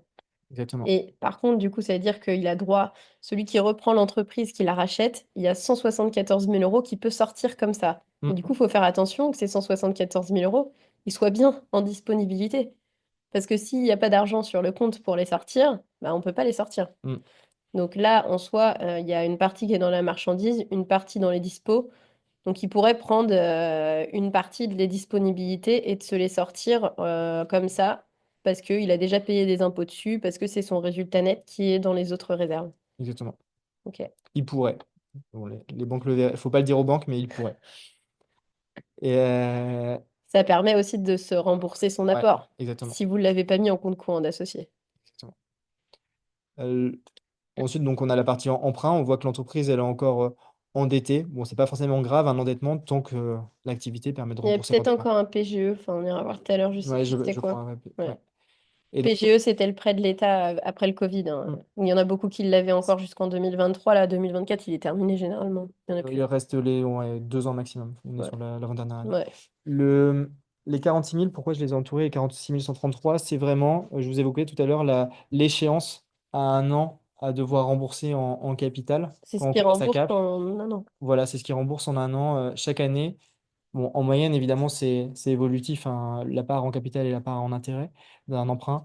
Mais ce qu'il faut se dire, c'est que sur l'année, ils ont remboursé 46 000 euros de capital d'emprunt. Donc, il y a des chances que l'année prochaine, on soit autour des 46 à 48 000 euros d'échéance d'emprunt. Donc, en gros, l'année prochaine, le bilan d'après, il y aura 115 000 moins de nouveau 46 000 Exactement, d'échéance. d'échéance. Ça vous permet de savoir la dette, à combien elle est le jour J, quoi. Là, c'est un point très important et pour lequel il faut faire attention. C'est qu'il faut se dire que la trésorerie qu'on a vue tout à l'heure de 140 000 euros, elle est composée majoritairement d'avances reçues par des clients. Donc, c'est-à-dire que c'est de l'argent, on va dire, dont on n'est pas propriétaire. C'est de l'argent qu'on a reçu nos clients, très bien. Mais si demain, on n'honore pas ces commandes ou demain, on met, on va dire, la clé sous la porte, c'est vraiment de l'argent qu'on doit rembourser aux clients. Et théoriquement, une entreprise comme celle-ci, elle ne doit jamais avoir moins que ce montant-là en trésorerie. C'est-à-dire que sinon, on a utilisé de l'argent. Des clients, Voilà ça. En tout cas, pour, on ne pourra pas se distribuer. On n'a pas le droit de se distribuer ces sommes. C'est plus ça d'avance tête. Là, c'est totalement équilibré, il n'y a pas de souci, mais on voit qu'elle fonctionne grâce aussi au crédit client. ok. On est dans le compte de résultat, donc avec le chiffre d'affaires du coup de l'année 2023 et de l'année d'avant. Mm. Et donc là, on voit qu'ils ont fait du coup 100 000 euros de plus de chiffre d'affaires. Ce qui est sur le papier, on peut se dire que c'est très intéressant. 16% d'augmentation, c'est On, pas mal. on verra qu'il y a une partie, je crois sur celui-ci, on verra qu'il y a une partie où c'est pas forcément du chiffre d'affaires de l'activité, donc Mm. il faudra s'en méfier. Mais c'est quand même toujours Ouais. intéressant de voir une entreprise en croissance plutôt qu'en décroissance. Par contre, vous, dans votre valorisation, bah, c'est de se dire que lui, le vendeur, il va vouloir valoriser autour des 736 000 euros de chiffre d'affaires. Vous devrez valoriser absolument en intégrant les 3 dernières années, ce qui fera diminuer votre valorisation. Et vous avez tout intérêt, et ça sera après un jeu de négociation avec le cédant, mais on ne valorise pas une année. Là, sur le coup, il faut vous dire, dans votre sens, qu'on ne valorise pas Juste cette année-là. juste cette année. C'est Mm. possiblement exceptionnel, donc on peut utiliser des pondérateurs, mais en tout cas, ça a intégré. Mm. Euh, Autre charge externe, on voit une augmentation des charges de structure de 40 000 euros. Donc, là, comme ça, on ne peut pas savoir de quoi c'est dû, mais c'est au moins d'aller voir après en détail et d'obtenir des explications. Toujours variation significative, il faut s'interroger. Ouais. Le reste, C'est assez stable. Bah, le reste, il y avait la marchandise, mais forcément, quand on a un chiffre d'affaires qui augmente, la marchandise augmente aussi, donc pas de ok. problématique. Produits financiers, charges Donc financières. là, j'ai pas surligné parce que ils étaient de très faibles, donc ils vont pas vraiment jouer sur l'activité, sur le résultat. On a Ok. l'annexe, on peut l'avancer, il n'y avait pas grand-chose, elle n'était pas très complète. Ouais, tu pourrais remonter juste, je pense à un point dans les annexes que vous pouvez regarder encore au-dessus. Hop. Juste au-dessus. Ah non, bah, c'est ici. Sur cette partie-là, on voit un tableau d'échéancier à 1 an, de 1 à 5 ans, et notamment sur la partie emprunt, on vient mettre Mm. quelles sont les échéances à 1 an et à 5 ans. Donc, vous voyez tout à l'heure les 40 et quelques mille. Bah, là, on a 38 000 euros. On sait que c'est notre échéance en capital d'emprunt, 38 812, notre échéance en capital l'année prochaine d'emprunt. Et après, il restera encore 77 000 euros, donc sans doute 2 ans Ouais. ensuite, pour rembourser l'échéance d'emprunt. Ok. Et s'il y avait eu un nouvel emprunt sollicité dans l'année, il serait tout en bas du tableau, on aurait un nouvel emprunt sur l'année qui serait mentionné ici. Ok. Ce qui peut être bien de savoir. Ce qui peut être bien. Donc là, on va descendre rapidement, hein, je pense, sur l'actif passif. Bah ouais, du coup, qu'est-ce qu'il y avait en installation là? Est-ce que là on peut voir Ouais, donc là, on voit que par exemple, les il y a un installations et véhicule. Ah, je il y crois a- qu'ils avaient une Tesla, un truc comme ça. Enfin, je sais plus. Il y avait- donc on voit que l'installation au-dessus, les installations agencement, ils ont été achetés pour 163 000 et 49 000 euros historiquement, et ils sont déjà amortis 163 Ah oui, 613 là, j'étais au-dessus. et 49 000, et on voit qu'ils sont déjà amortis à hauteur de 148 000 et 49 000 euros chacun. Oui, C'est-à-dire donc en que dessous, c'est les c'est amortissements. ça. Donc ça fait longtemps. Ça fait plus de 7 ans, voire 10 ans qu'ils ont le magasin. Ok, donc là, pareil, du coup, le véhicule acheté 60 000, il y a déjà 34 000, donc Ouais, ça 12 fait 000 peut-être euros par an, donc ça fait 3 ans. 300. Ok. Moi, j'ai une petite question justement par rapport à ces amortissements, enfin l'actif Mhm. immobilisé. Quand on rachète les parts d'une société, on rachète 100% des parts. Ça veut dire qu'on récupère le matériel, que ce soit un ordinateur ou un téléphone, Oui, ou que ce totalement. soit, OK. Tout ce qui est Totalement. dedans, c'est les parts de la société, ça appartient à la société, quoi. Exactement. Tout Tout à ce fait. qui est à l'intérieur de ce bilan qu'on peut lire sur une ligne appartient à la société C'est et est dans le prix. On arrive souvent où on a des cas où, rien que de manière toute bête, le dirigeant part, vous cède parce qu'il part à la retraite, bah, il veut partir avec son ordinateur, il a tout ouais, mis, il a mis ses photos de vacances dessus. Eh bien non, l'ordinateur appartient, même s'il est totalement amorti, même s'il a une valeur comptable de 0 € sur le papier, il appartient à la société. Après, souvent comment tu fais? Voilà. dans la pratique, on va lui faire une petite session pour 1 € symbolique pour que tout se passe bien, la session se passe bien, mais sur le papier, ça appartient vraiment à la société. Euh, Téléphone, ouais. voiture, moi j'ai vu des fois des motos, enfin, Mm. voilà. Bah, c'est comme ça et c'est pas à lui de récupérer, sinon il faudrait qu'il l'ait fait avant. Et Mais il là, faut je se dire que dès lors que vois, vous signez une ouais. LOI avec un cédant jusqu'à la cession sur des éléments d'immobilisation d'actifs immobiliers. Si vous êtes bien accompagné par on va dire un bon expert comptable, un bon avocat, normalement, ça sera intégré dans la lettre d'intention qu'il doit avoir votre accord pour céder et vendre tout bien immobilier. Donc ainsi, pour pas qu'il récupère la voiture ou la moto ou autre qui a une valeur pour l'entreprise. Pour D'accord. une valeur, pour pas qu'il se la vende pour une valeur dérisoire en fait. Alors, qu'est-ce que vous mettez, vous, les comptables, dans petit outillage? C'est quoi? Petit, alors, petit outillage, là, dans un cas comme celui-ci, Ça va être des petites machines, des Ouais, petites choses qui vont permettre de, je sais pas, de faire des bijoux. ouais, Ça c'est va ça. être, c'est Ils ont vraiment une quelque chose. graveuse et tout. Outillage industriel, on est un peu plus. Bah, eux, ils Oui, doivent c'est un avoir peu plus gros, dans quoi. outillage industriel. La graveuse, ouais. Mm. Les petits matériels, oui, ça peut être la ponceuse, des trucs comme ça, tu vois, la perceuse en Ok, bâtiment. ok. Mais Et Ouais. les alors petits toi, dans ton outillages, les domaine, PC, par exemple, c'est là-dedans, quoi. Les ordi, c'est là-dedans, quoi. Non, non, PC, ça va être dans matériel, bureau et informatique. Là, on le voit, ça va être dans un 218-300. Ok. Ça va être dans cette ligne-là. et après, de toute façon, tu demandes le détail. Et Ouais. ils sont censés avoir la liste. Ouais, ils ont un inventaire, normalement, c'est quelque chose d'obligatoire quand on a un cabinet d'expertise comptable et toute personne, normalement, on doit avoir un inventaire des immobilisations. Nous, c'est quelque chose qu'on suit en tant qu'expert comptable d'année en année, parce qu'on doit être en capacité de sortir un élément quand il est vendu et de suivre son amortissement. Et alors, il y a une chose que je pisse pas sur. Alors, je vois par exemple, bon, on a du matériel, là, par exemple, dans votre cas, amortissement matériel industriel, il est en négatif. Ça veut dire qu'il a une durée de vie qui était. Enfin, il a Non, amorti beaucoup plus longtemps que ce qu'il aurait dû faire, ou en non, fait, c'est juste que il non, n'y a non, plus du tout de valeur, non du quoi. tout. Non, du tout. En fait, si on regarde bien sur ce matériel industriel, en fait, on Ah a oui, c'est ça deux limite. éléments. C'est-à-dire qu'on a une première ligne, c'est la part achat brut qu'on D'accord. voyait dans la première colonne au bilan tout à l'heure. Et on a une ligne en négatif, c'est l'amortissement et la dépréciation. C'est-à-dire qu'on est venu prendre une part de cette valeur de matériel et l'imputer chaque année à notre résultat comptable. Ok. Et c'est vraiment une valeur comptable, on peut pas l'inventer en fait. Pour chaque objet, en gros, il y a sa valeur. Tu vois, les Ouais. ordis, c'est 5 ans, 7 ans. Ouais, il y a des durées en fait préconisées par le BOI par l'administration fiscale. Et en quelque sorte, ordi, on va être entre 3 et 5 ans. Ah oui. Euh, Agencement, on va être entre 7 et 15 ans. Téléphone, Euh, 3 ans. Téléphone, 3 ans. Véhicule, par exemple, bah, un véhicule d'occasion, on va mettre sur 1 ou 2 ans. Quand il va être neuf, on va le mettre sur 3 à 5 ans. Donc voilà, il y a des durées préconisées. Et chaque année, on va venir prendre une quote-part de cet immobilier-là, de ces immobilisations, pour le rapporter dans le compte de résultat. Donc ça va créer une charge, donc une charge purement, on va dire, comptable chaque année, dans le compte de résultat, euh, par rapport à l'utilisation, en fait, théorique, la durée de vie théorique, de notre immobilier. C'est Ok, bon ça pour marche. toi, Nicolas? Ouais, c'est clair. Ok. Merci. Donc si on descend, hop, j'avais...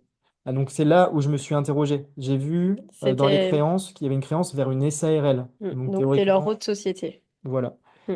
Et donc au final, je me suis dit, bah, il doit y avoir des liens. Quand on achète une société qui a des liens avec d'autres sociétés, euh, qui sont affiliées, filiales, maison mère, société mère ou autre, bah, c'est important de s'interroger, d'obtenir un organigramme et de se demander si c'est des filiales, bah, ça doit être compris dans la valorisation. Parce que si on achète la société, on va dire tout en haut, qui détient des filiales en dessous, eh bien on achète indirectement aussi ces filiales-là. Donc c'est important de les inclure dans notre analyse.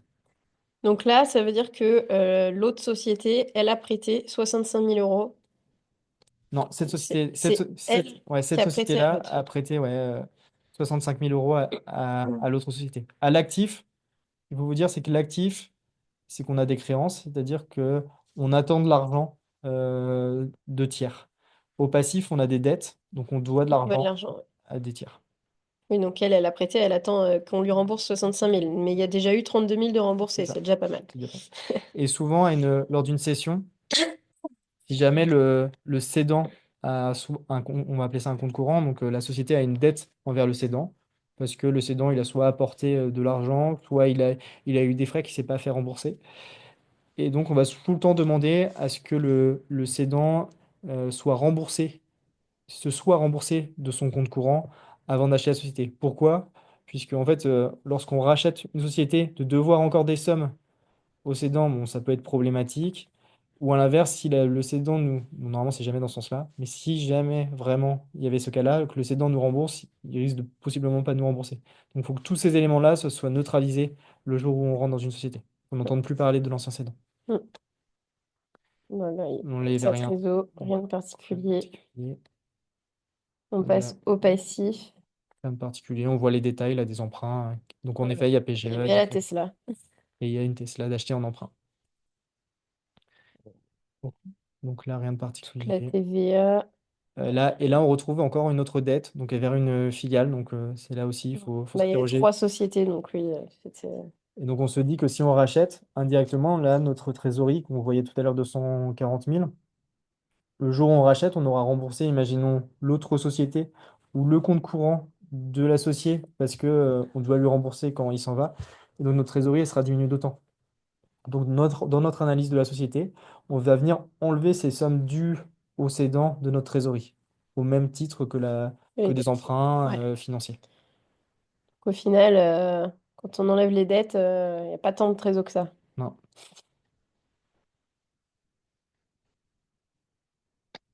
C'était là que C'est tu voulais nous ouais, dire, c'est- prestation. c'est là, tout à l'heure, on voyait le chiffre d'affaires. Donc, tout rentre dans le chiffre d'affaires. On voyait une hausse de 101 650 de chiffre d'affaires. Là, on voit qu'il y a une nouvelle ligne cette année.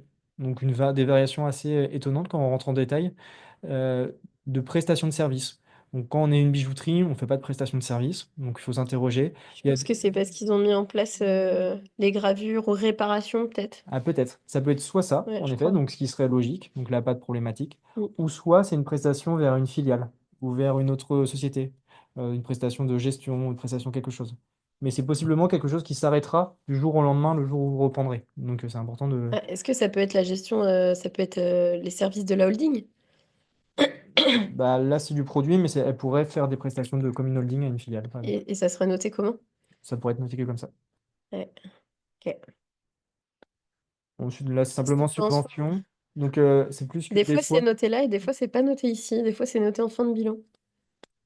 J'en ai sur Ouais, certains. ça peut, ouais, tout dépend le type de subvention. Là, quand on a subvention, c'est simplement de se dire une subvention, dans la majorité des cas, c'est exceptionnel, c'est ponctuel. Donc, il faut aussi le retraiter quand on vient analyser la rentabilité. Faut le neutraliser, puisque, sauf si ça finance quelque chose. Donc là, c'était sûrement l'époque du PGE, donc ça finançait les arrêts avec le Ah, PGE. ok. Mais Ça peut être une alternance. ça peut être une, Parce une que alternance une aussi. apprentie, ouais, parce que moi, je crois que c'était ça. Ah bah voilà. Enfin, pas Euh, ici, hein. Pas Peut-être ici là, alors. spécialement, mais Ouais. sur un autre bilan. Là, je sais pas, j'ai pas Mm. cherché. Mais en effet, il faut faire attention à d'où vient la subvention. Est-ce que c'est exceptionnel ou c'est du récurrent comme les apprentis? Mm. Bon, là, après, je crois qu'il Oui, n'y avait pas forcément de choses particulières. parce que du coup, là, ça fait partie du chiffre d'affaires. Non, ça fait partie des produits d'exploitation. Mais on n'est pas dans le chiffre d'affaires. Oui, mais du coup, enfin, Mais ça se compte pas vraiment si c'est un remboursement de. non, mais ça vient dans notre résultat d'exploitation. Et Ok, donc, ça améliore notre résultat d'exploitation. oui, ok. Ben là, on a l'achat, la variation de stock. Non, bah, là, elle est pas. En fait, elle est pas très. Enfin, elle est pas forcément très alarmante. C'est les variations de chaque année. Donc, c'est un peu troublant. Mais les 22 000 euros, c'est la variation entre le stock de l'année d'avant et le stock de cette année. Une ligne variation de stock, on va vraiment. Là, on va pas l'analyser entre la variation de cette année et la variation de l'année d'avant. Ça veut pas dire grand-chose. On va vraiment l'analyser purement sur l'année. Donc là, on va regarder uniquement les 22 000. Et donc, on a une variation de stock entre l'année d'avant et cette année de 22 000 euros. Donc, c'est quelque chose d'assez cohérent par rapport à la nature du stock et Et la là, taille du pourquoi stock. elle était en négatif? Là, si elle était en négatif, c'est qu'on avait stocké plus entre l'année N-3, enfin Donc, il y a eu N-2 et plus N-1. d'achats et moins de ventes. Pas forcément. Des fois, ils peuvent avoir acheté en fin de, simplement avant le bilan, Ouais, des stocks importants. ok.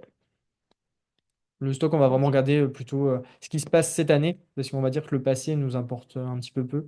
Ce qui nous importe vraiment, c'est le stock actuel, de savoir est-ce qu'il a vraiment sa bonne valeur, est-ce qu'il n'est pas surévalué, est-ce qu'il est réel. Donc, c'est des Mm. choses que lorsqu'il y a un inventaire à faire, lorsqu'il y a du stock, il faut absolument, quand on rachète une société, être présent à l'inventaire le jour où on Après, paye. leur stock, du coup, il prend en valeur tous les ans parce que c'est de l'or. Et donc, il se base sur. Ouais, sur le Ouais. prix. Mais malheureusement, après, faut aussi qu'ils prennent en compte que leur truc, c'est vieillot et que même si c'est de l'or, à part le faire fondre, voilà, ça se vendra peut-être pas. Donc, c'est vrai qu'ils avaient des pièces d'or qui étaient là et qui étaient très certainement difficilement vendables. Euh, Euh, là, Donc, ça, c'est tous les frais, ouais. tous les autres achats, charges. Moi, je suis allé rapidement, mais en quelque sorte, je regarde pas il faut se fixer des seuils. Là, pour le Oula. coup, on Ah, on garderait pas des opérations en dessous de 30 000, des attends, comptes en dessous de 30 000, par exemple. désolé. Et donc Ouais. là, j'ai regardé ceux au-dessus de 30 000. On avait le loyer en haut 50 000. J'aurais pu le surligner. Il faut toujours vérifier si le loyer, c'est avec une SCI du propriétaire. Parce que sinon, ça veut dire que même si vous rachetez cette société, vous êtes toujours en lien avec lui.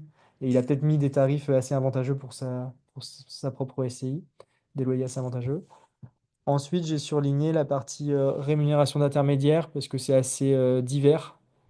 Théoriquement, c'est une ligne qui ne doit pas forcément exister.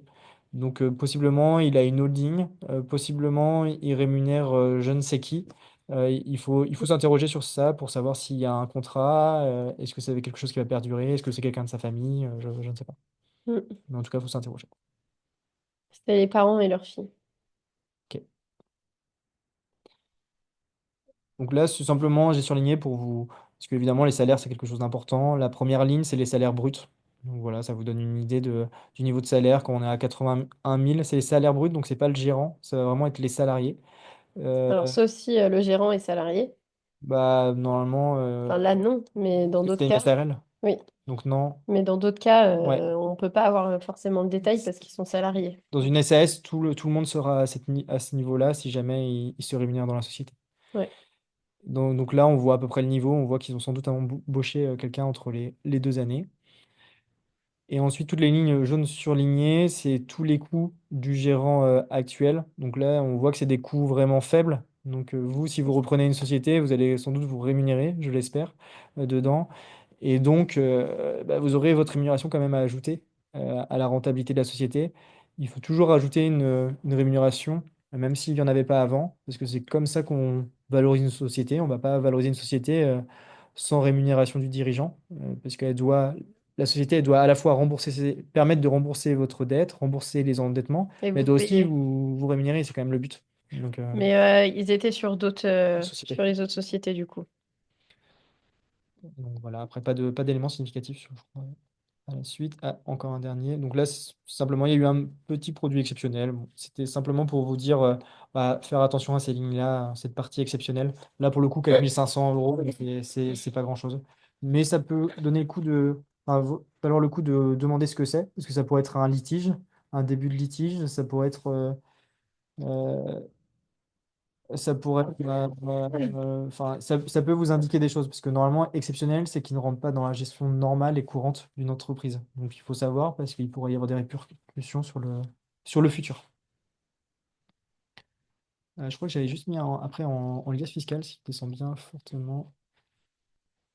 Donc là, c'était le dossier de gestion qu'on évoquait tout à Alors, l'heure. c'est le SIG, c'est le truc, moi, que bah, franchement, faut le demander. Il y en a des fois Mm, qui ne l'ont pas, mm.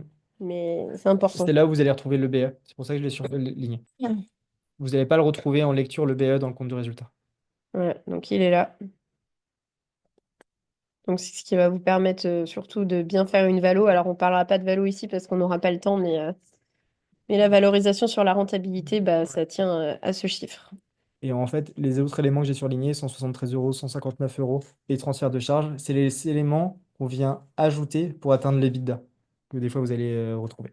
Mais là, pour le coup, on peut remarquer que entre BE et EBITDA, on est quasiment sur les mêmes chiffres. Mm. Et dans la majorité des cas, c'est ça. Alors Et là, là, on avait le BFR. on a le BFR qu'on évoquait au tout début de présentation. Donc, on sait que l'entreprise, cette année, c'est 139 000, l'année d'avant, c'est 136 000 euros. Donc, C'est par an. ouais. Donc, en soi, divise Donc, par mois. Donc non, parce que c'est quelque chose qu'on aura toujours besoin. 139 000, on aura besoin chaque mois. Donc on va pas C'est tous diviser. les mois, Tous les voilà. mois, Donc, on c'est a pas... besoin d'avoir, on a ce besoin de fonds de roulement permanent de 139 000 euros. Donc, il faut une trésor minimum 139 000 au moins. Mais en tout cas, des fonds apportés au moins, des fonds ou des financements pour payer ces 139 000 euros. Mm. Attends, 139 000 euros, excusez-moi, 139 000 euros, c'est pas par an? Non, c'est C'est pas quelque divisé chose par que, 12? non, non, c'est à date, c'est-à-dire qu'on se retrouve, qu'on soit, sauf quand on a des entités qui ont des saisonnalités, mais sur une entreprise d'une bijouterie, bon, allez, il y a peut-être une saisonnalité avant décembre, mais là, on est en 31 décembre, donc on a fini notre saisonnalité, on va dire peut-être. Et donc, c'est-à-dire qu'à tout moment, on a ce décalage d'exploitation, c'est-à-dire qu'on a un décalage entre ce qu'on voit au début de l'actif circulant, 458 369, qui est composé essentiellement d'un stock et de créances où bah, on a du stock, on l'a acheté, on a des créances qui nous ont pas encore réglé. Donc on a sorti de l'argent pour 458 000 euros qui n'est pas revenu chez nous. Et à l'inverse, on a des dettes, donc on n'a pas encore payé, mais qui fait qu'on n'a pas encore utilisé notre propre trésorerie pour les payer. Et donc on a un décalage entre ce qu'on attend et ce qu'on doit, qui fait que bah, on a dû utiliser directement ou indirectement 139 000 euros de nos capacités financières, donc soit de nos apports, soit de nos emprunts qu'on avait fait auprès des banques. Et c'est vraiment par Mais, mois. mais on Et est ça, d'accord, par an. parce que là, Chaque année, on a ça, elle fait à 700 tout 000 euros moment. de chiffre d'affaires, la société. Parce que si on fait 139 000 fois, justement, fois 12, mais ça, c'est à l'année. C'est divisé par 12, on est d'accord. C'est ça que je comprends Non, pas. non, il faut le réfléchir un petit peu différemment, c'est-à-dire à tout moment, que ce soit chaque mois, chaque jour, on a ce besoin-là structurel dans la société de d'engagement de trésorerie. Donc, c'est-à-dire que si on veut fonctionner, il faut toujours qu'on ait soit des capitaux propres, soit des financements d'au moins 139 000 euros. C'est-à-dire que si on À se chaque distribue moment de l'année. à chaque moment de l'année, Oui, ça sous-entend. Ok, d'accord. Ça veut pas si dire qu'il va dépenser on- 139 000 euros chaque mois. Ça veut dire qu'il non, va a besoin, peut-être à un moment donné. Ok. exactement. C'est pas chaque mois à devoir Sortir 130. 139, parce que là, c'est sûr Il que... peut y avoir plus, il peut y avoir moins, mais en tout cas à date, au 31 décembre du bilan, chaque année, on voit qu'on avait ce besoin-là. Et donc, si une année, on décide, on n'a plus d'emprunt et on décide de se prendre toute la trésorerie en dividende, on aura un problème dans notre équilibre, Hmm. puisqu'en final, on a 139 000 euros dehors. Faut vraiment avoir un gros excédent de trésorerie pour pouvoir les prendre, quoi. Mm, exactement. Ok. Je sais pas s'il y a d'autres Je crois trucs. que c'est simplement dans la liasse fiscale tout à l'heure. En fait, vous avez, après, avec les plaquettes, souvent, vous allez obtenir ce qu'on appelle une liasse fiscale. Donc, c'est vraiment l'élément envoyé aux impôts, la dossier fiscal. Ça ressemblera à ces feuillets-là. Si on descend un petit peu, donc c'est quelque chose de pas forcément analysé, ça va reprendre les éléments que vous aviez dans les bilans et comptes de résultats d'une manière, Il on y va en dire, a qui pour les vous impôts. envoient que ça. Il faut leur dire non, non, moi je veux le Exactement. bilan. Je veux pas l'alias fiscal. Parce que si on n'a pas tous les détails, là, c'est vraiment Ah ouais. synthétique. Et c'est simplement, donc il faut un petit peu la regarder, mais là, c'est plus votre conseil, votre expert comptable qui la regardera. Mais là, en la regardant, je crois que c'est cette page-là, j'ai vu qu'il y avait, en fait, et ce qui est assez étonnant, il y avait du déficit antérieur, donc du déficit fiscal, et il restait du déficit à reporter. C'est quoi les incidences? C'est-à-dire qu'il y a un temps, fut un temps, la société a réalisé de très forts déficits. Donc, il faudrait savoir pourquoi. Et il lui reste encore un peu de déficit à imputer, donc elle ne paye pas d'impôt sur les sociétés aujourd'hui, car elle avait des déficits antérieurs qu'elle impute chaque année. Et donc vous, en rachetant la société, il ne faut pas l'évoquer au cédant, mais indirectement, vous avez un petit gain là d'impôt sur la première année de rachat, parce que vous pourriez utiliser 13 000 euros de déficit antérieur, déficit fiscal, qui va vous faire payer, bon, c'est pas énormément, mais qui va vous faire payer peut-être 2 3 000 euros de moins d'impôt sur votre première année, Et grâce ça, on peut le au déficit. retrouver là au bilan qu'ils ont eu un déficit. Non, parce que, bah, il nous faudrait l'historique depuis X années, parce que là, les années passées, on voit que c'est en positif, donc il y a pas, il y avait des résultats positifs, donc c'est sans doute, ça peut être il y a 10 ans. Donc Mais du coup, ils ont payé moins d'impôts déjà cette année. C'est ils ça? n'ont pas payé d'impôt cette année. Ah, donc ça, on peut le voir. Ouais, J'ai pas fait à la gaffe. fin du compte de résultat. Là, Non. ici. Bon, là, on va le voir aussi dans les 6G, mais on a aligné impôt sur les bénéfices tout en bas, au-dessus du résultat net, qui est enfin, à zéro. Hmm. Donc ça fait Ok. 2 années qu'on ne paye pas d'impôt, alors qu'on fait des résultats de 52 000 et 28 000. Oui, donc normalement, il y aurait dû avoir de l'impôt. Exactement. Ok. Euh, Avant qu'on passe à la deuxième, est-ce que tu peux peut-être nous partager quelques pièges comptables, toi, que tu as eu Ouais, dans bah tes... après indirectement, normalement c'est le principe justement de faire appel à un expert comptable, c'est qu'il ne peut pas y avoir de piège, en quelque sorte, on ne peut pas y avoir vraiment de piège comptable à l'issue de notre audit, en tout cas d'acquisition. C'est-à-dire que nous, l'audit d'acquisition, qui est la phase 2, c'est vraiment, on va rentrer dans le détail. C'est-à-dire que là, on a les chiffres dans les grandes masses, on va rentrer vraiment en détail, plus ou moins presque ligne par ligne, pour essayer de vraiment tout comprendre, tout sécuriser, sécuriser l'aspect fiscal, l'aspect social, l'aspect juridique, pour pas que demain, quand on reprend une entreprise, nos clients soient ennuyés par l'administration fiscale, Mais par l'URSSAF ou autre. avant l'audit, est-ce qu'il y a des choses, tu vois, où tu as eu des fois, tu as vu des trucs où fallait faire attention et... Ouais, Je sais pas. bah, il peut y avoir un petit peu de sur les points d'attention, en fait, ça va plutôt être vraiment la notion de pouvoir se rembourser demain sa dette. Il va y avoir aussi des éléments un peu plus techniques, mais qui vont être autour de ce qu'on appelle la production immobilisée. Donc, c'est des choses un peu techniques, mais il y a des traitements comptables dans les comptes où on peut décaler des charges, décaler des éléments. Et ça, c'est lorsque vous voyez production immobilisée, euh, faites attention parce que ça veut dire qu'on a mis des charges on a passé des charges d'une année au bilan et qu'elles vont être imputées les années futures sur votre rentabilité. Donc c'est quelque chose Ok. assez important. Donc les productions immobilisées. Ok. Donc voilà, c'est un petit point. Après, après qu'est-ce qu'on pourrait dire? SNCF, je sais pas. Ouais, ah oui, je vois ce que tu veux dire. Non, c'est simplement qu'il ne faut pas se baser. En fait, il faut pas se baser uniquement sur le résultat. Des fois, on voit trop de repreneurs qui se disent, oh, bah, je rachète une société qui a énormément de résultats, elle va être rentable. Et en fait, si on peut donner un exemple, c'est que la SNCF, elle fait peut-être plus d'1 milliard de résultats, mais c'est pas forcément une société qui va très bien parce que derrière, elle a des endettements chaque année, elle doit rembourser plus d'1 milliard de résultats. Donc au final, il faut Oui, il vraiment faut faire vraiment attention. regarder la CAF qu'il y Ouais. a derrière. C'est un exemple extrême, évidemment, mais c'est une analyse assez complète qu'il faut avoir. Faut pas s'arrêter sur un point ou faut pas s'arrêter sur un point parce qu'on vous a dit que c'est l'EBITDA x 5 dans Ouais. tous les cas. Mm. Non, c'est vraiment, il y a une analyse un peu plus, comme on vient de le faire, de descendre l'ensemble pour avoir vraiment une bonne analyse déjà. Mm. Est-ce que ça vous dit je sais pas, dites-moi en commentaire, est-ce que là vous en avez marre, vous avez pas trop le temps, ou est-ce que vous voulez qu'on regarde un deuxième bilan? On en a préparé un deuxième sur une entreprise qui vend des cheminées. Je sais pas, dites-moi si vous voulez qu'on en regarde un autre ou pas. Je vois il y a du monde qui nous a lâchés. Donc, ok. Mais il y en a qui partent, ouais. Donc, moi, je referai juste un point et puis comme ça, on verra le dernier après. Euh, voilà. Donc là, on a déjà vu l'étude de cas. Et vraiment, moi, ce que je voulais vous dire ici, c'est qu'on va pas parler de valorisation parce que voilà, on n'aurait pas le temps de tout voir. Mais surtout, ce qu'il faut retenir, c'est que vous n'avez pas besoin d'être comptable en fait pour analyser un bilan et reprendre une entreprise rentable. Il vous faut surtout quelques points essentiels pour éviter vos erreurs coûteuses.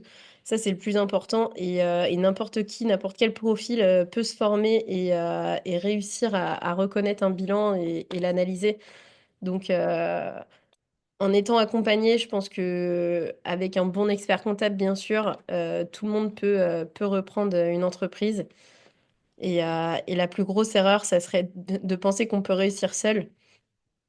Donc, comme je vous le disais, on n'a pas besoin d'être expert comptable. Et j'ai eu quelqu'un que j'avais rencontré au salon de l'entreprendre dans l'Ouest. J'ai rencontré sa femme et quand je lui ai dit que je faisais de la reprise d'entreprise, elle m'a dit, ah bah mon mari a repris une entreprise, c'est celle de son patron. Et du coup, il avait vraiment confiance en son patron, en les chiffres et tout ça.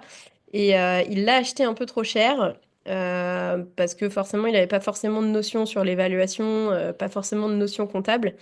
Son banquier et son comptable lui ont dit, par contre, là, vous achetez cher quand même l'entreprise. Il les a pas écoutés. Il a quand même eu son financement. Il l'a acheté.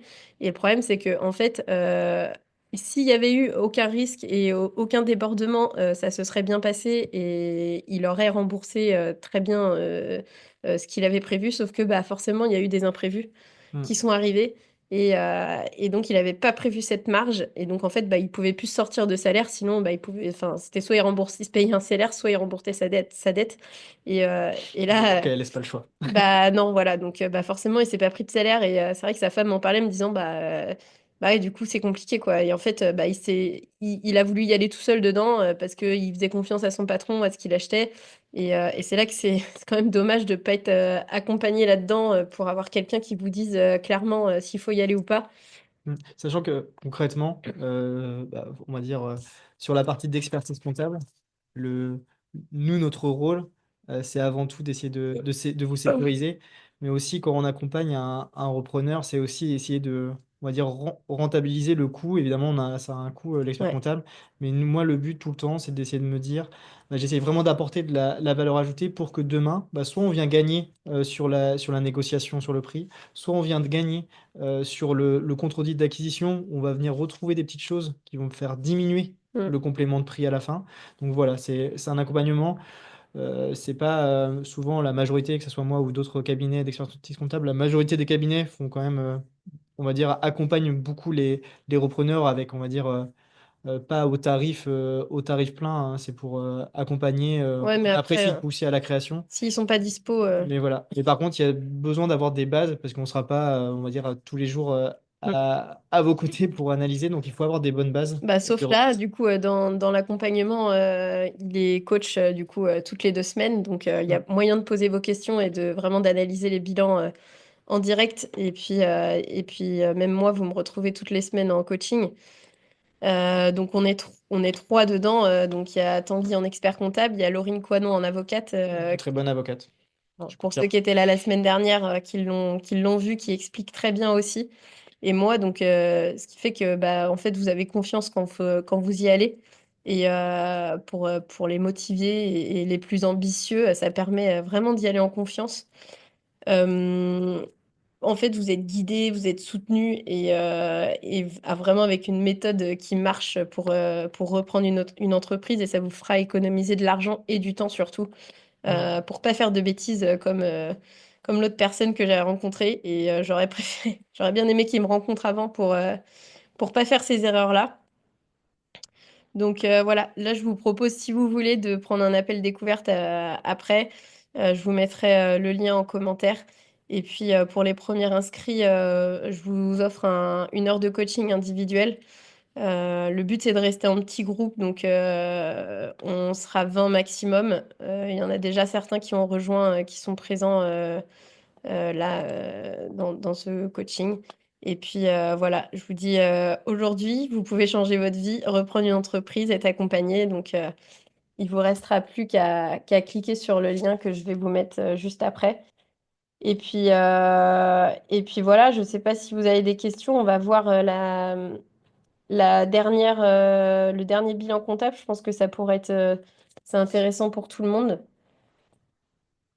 Je vous mets juste en lien pour ceux qui ont envie euh, de prendre rendez-vous directement. Alors, j'ai pas beaucoup de rendez-vous ce week-end, donc possiblement demain, donc vous battez pas. Et puis, on voit le deuxième. Est-ce qu'il y en a qui ont des questions avant à demander et qui veulent on pourra peut-être l'examiner pendant le bilan? Et sinon, on met le deuxième bilan direct. N'hésitez pas à prendre la parole, là, c'est le moment. Mm. Et simplement sur les coachings que tu proposes, Joël, il y a évidemment, il y aura les analyses imaginons, de bilan ou de cible que vous avez. On le fera évidemment par confidentialité parce que c'est des éléments Ouais. confidentiels et vous-même vous vous engagez à de la confidentialité quand vous êtes sur le point de racheter une société.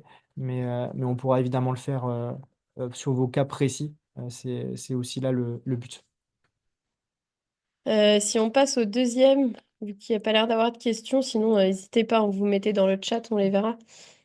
Donc là, c'était sur les cheminées. Ok. Euh, donc, qu'est-ce que j'avais vu? Attendez, je vais zoomer parce que... Alors, cette plaquette, elle était un peu organisée différemment, mais là, on l'a Ouais, vu. Je ne sais pas si vous avez remarqué, mais on n'est pas passé par l'étape attestation d'expert comptable. c'est vrai. Donc, déjà, ça nous donne un signe. C'est un Euh, projet là, c'est que déjà. déjà, c'est un projet. De deux, il n'y a pas d'attestation d'expert comptable. Il faut simplement faire attention. Là, ça peut être rapidement un logiciel. Bon, ce n'était pas le cas, mais ça pourrait être un logiciel du client, directement du cédant. Ça pourrait être un logiciel du cédant, donc il faut quand même faire attention. Ça n'a pas la même valeur, on va dire, quand vous avez un bilan reçu d'un expert comptable. Et il y a même une valeur encore plus haute. C'est que si vous avez un rapport de commissaire aux comptes, donc en quelque sorte, c'est quoi la différence? C'est que quand moi j'ai la casquette expert comptable, je suis vraiment le conseiller. Si je suis l'expert comptable du cédant, je suis le conseiller du cédant. Donc, si vraiment le cédant veut absolument mettre certaines informations ou autres, je peux le faire sous sa responsabilité. Quand je suis commissaire aux comptes, Là, je viens vraiment de manière totalement indépendante, certifier des comptes. Et donc là, il n'y a pas euh, on va dire, il n'y a pas d'optimisation vraiment possible des comptes. Donc, ça n'a pas les mêmes valeurs. Là, la partie projet, ça a presque pas beaucoup de valeur. Donc, Mm. des fois, vous aurez que ça. Mais demandez bien la version définitive. Donc là, on part à l'inverse. On part dès le début par le solde intermédiaire de gestion. Donc, un petit peu le compte des résultats On a le BE qui est remasterisé. juste là. On a le BE. On voyait de la variation on voit de la variation de marchandises. Euh, donc, euh, donc voilà, sur les éléments, on voit simplement pourquoi je l'ai enregistré ma variation de marchandise, c'est parce que dans ce sens-là, quand elle est dans ce sens-là, elle améliore le résultat. Donc si la personne était sur un process de session, il a peut-être amélioré son stock de marchandises un petit peu volontairement. Ok. Donc il faut faire attention quand c'est en positif, quand c'est en négatif. Donc c'est plutôt bon signe. Euh, j'ai surligné ouais, les 59, 96 C'est et les bien. 60. Pourquoi? Parce qu'en fait, c'est très louche.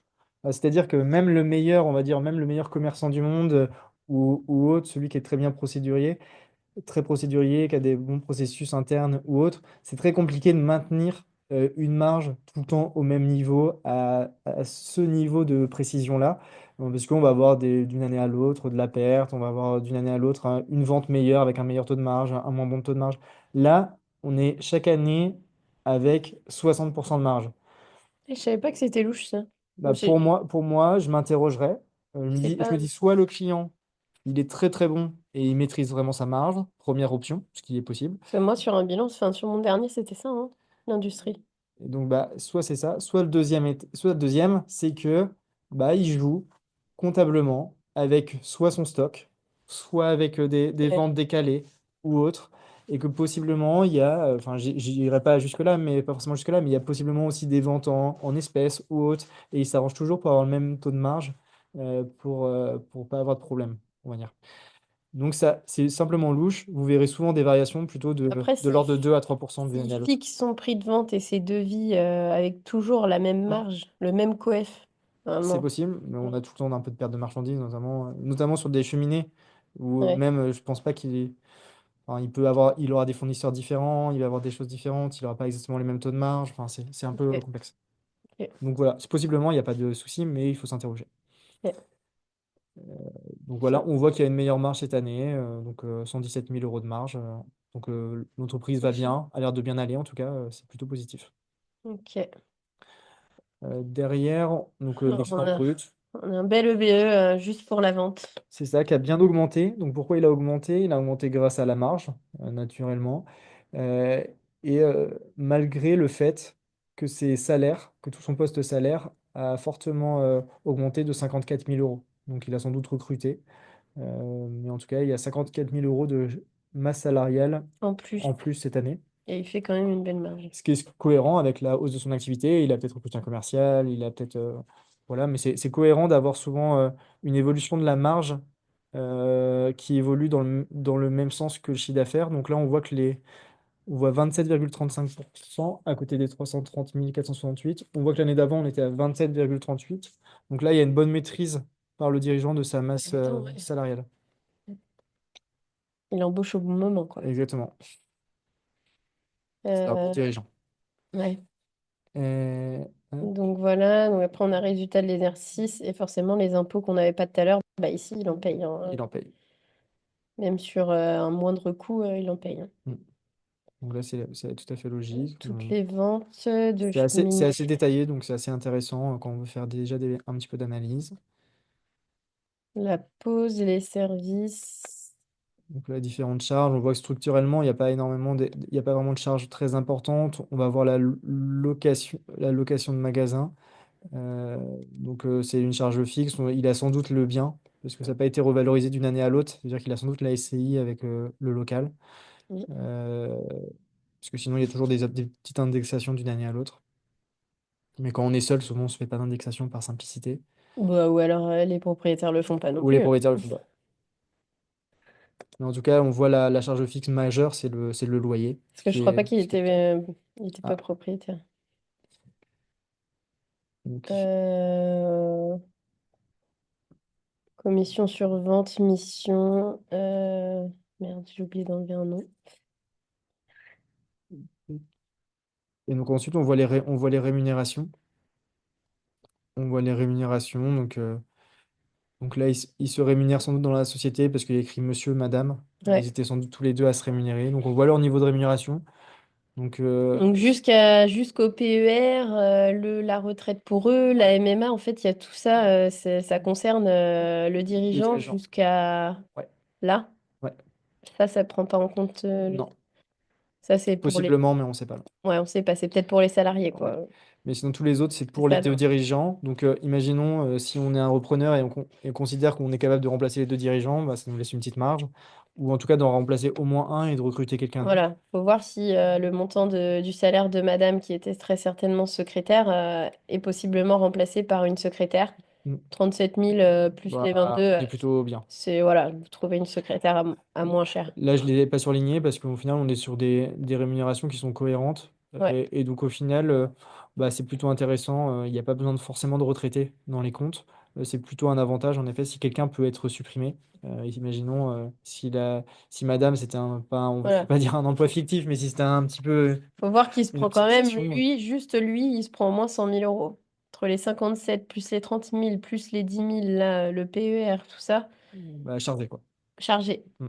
Mais pour Il est quelqu'un, à 67 000 net. Donc, c'est quand même. vous, c'est de savoir combien vous voulez vous prendre de salaire chargé pour une reprise. Est-ce que vous faites un effort, vous baissez un peu Mm. votre salaire ou est-ce que vous lui dites non, moi je veux reprendre 100 000, donc il n'y a rien à retraiter. Ça dépend aussi de son implication dans l'entreprise, bien sûr. Les charges sociales Donc, ça, c'est que du sur les salaire. salariés. Voilà.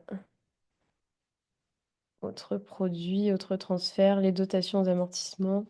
Donc, là, à l'inverse de tout à l'heure, elles sont en hausse. C'est-à-dire qu'il y a eu du nouveau matériel qui a été acheté entre 2021 et 2022, puisqu'on avait on avait une quote-part de l'utilisation des biens à hauteur de 8 000 € en 2021. Là, on est à 10 000 €, donc ça veut dire que soit il a renouvelé, soit il a acheté du matériel, ou il a acheté un petit peu de choses. Ok. Hmm, Donc, c'est des petits frais. Ah, si, il y a un petit point que je vois, redevance pour marque. S'il y a un petit point d'attention pour vous, je une vois franchise. en 651, redevance pour marque. Donc là, c'est une franchise. On pourrait aussi avoir, je vais pas le dire pour là, pour une franchise, mais plus pour d'autres cas. Faites toujours attention à un point, c'est-à-dire qui est propriétaire des marques, des noms commerciaux ou autres. Parfois, ça peut être les personnes gérantes à titre privé et pas l'entreprise. Et donc, Hmm, c'est-à-dire que quand vous rachetez l'entreprise, faut bien racheter la marque. et bien, vous n'êtes pas en possession de la marque si c'est la personne privée qui est titulaire. Et donc, le lendemain même, la personne peut vous couper Demander la marque, vous demander des une fees. redevance. Ouais. Donc, faut toujours faire attention, c'est des fois les petits pièges assez simples et que certains essayent de provoquer. Voilà, puis après. Ah, Bilan, ah oui, là, à la lecture, on voit fonds commercial. Donc, quand il y a un fonds commercial, c'est pas forcément grave ou autre, hein. Je ne sais plus si c'était un droit au bail ou un fonds commercial. C'est pas forcément embêtant, c'est simplement que parfois, dans l'actif, des entreprises peuvent avoir acheté des concurrents, des choses ici ou là. Mais au final, le fonds de commerce, demain, c'est pas comme une voiture ou c'est pas comme de l'immobilier que vous avez à l'actif. C'est une non-valeur aujourd'hui. Ça vaut possiblement plus rien aujourd'hui. Donc, faire attention. ça peut être, Euh, par exemple, il a acheté il y a 10 ans son fonds de commerce à 166 000 euros, ça sera noté ici. Sauf qu'il n'y a pas eu de mise à jour, il n'y a pas eu de décote, enfin non, voilà. et c'est vraiment la Ça peut valeur valoir historique. plus ou moins. Ouais.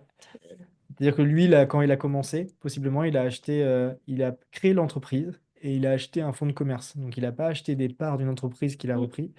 Il a acheté simplement le fonds de commerce d'un ancien exploitant pour 166 000 euros. Donc, lui, indirectement, vous savez aussi sa plus-value qu'il va possiblement faire avec vous. Si vous lui proposez 500 000, bah, lui, il aura acheté 166 000, il va Voilà. repartir avec 500. Donc c'est là aussi que vous pouvez voir pour voilà, si vous achetez que le fonds et la valorisation, vous pouvez jouer dessus, quoi. Si vous savez qu'il l'a acheté il y a 3 ans 166 000, vous n'allez pas lui l'acheter 500 000 aujourd'hui s'il n'y a pas grand changement. Exactement.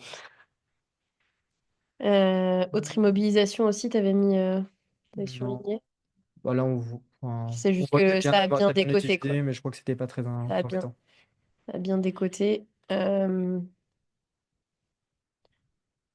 Donc là, on voit, Matière rien que première. là, cette année, entre les 2 années, bon, il a un peu baissé son stock. C'est ce qu'on voyait tout à l'heure. Euh, Ah donc, oui. Hmm. bon, c'est pas très embêtant.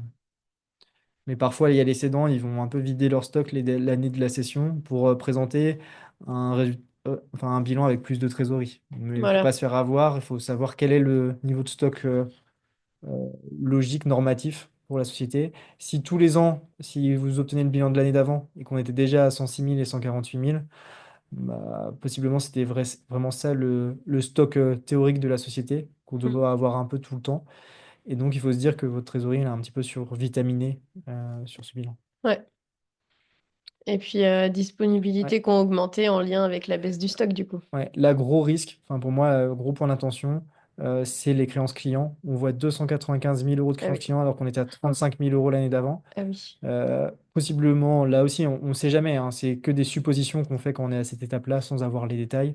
Mais c'est quand même assez inquiétant. On se dit, on a 295 000 euros dehors. Est-ce que à date, donc là, imaginons c'était le 31 décembre 2022, aujourd'hui on est le 31 mars 2023, est-ce qu'on demanderait, là dans les premières choses, est-ce qu'on peut avoir la position de ce poste-là au 31 mars pour savoir si est-ce qu'on est revenu à la normale à 35 000 euros ou est-ce qu'on est toujours avec 295 000 euros, Ils ce sont qui signifierait dans la nature. qu'il y a un risque de jamais les recevoir. Donc de décoter d'autant la valeur de l'entreprise.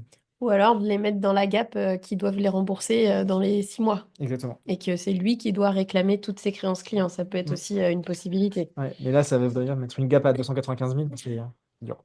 Bah, ça se justifie du coup, Ouais. hein. Soit il accepte, soit il accepte pas, mais ça fait partie des négos. Mm. Si vous voulez pas prendre de risques. Donc là, on était bien en 31 décembre 2022 et l'année d'avant, la 2021. Donc on voit bien la différence. Mm.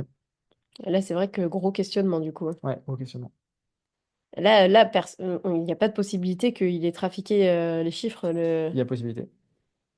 sachant que ouais, là, c'est un projet, c'est pas En gros, certifié. il pourrait avoir aussi il pourrait avoir mis des ventes, des fausses ventes, et augmenter son chiffre d'affaires qu'on avait vu en hausse tout à l'heure. Et que c'est des ventes qui soient Ouais, annulées et qu'en final, le mois d'après, le bilan d'après, il fait des avoirs.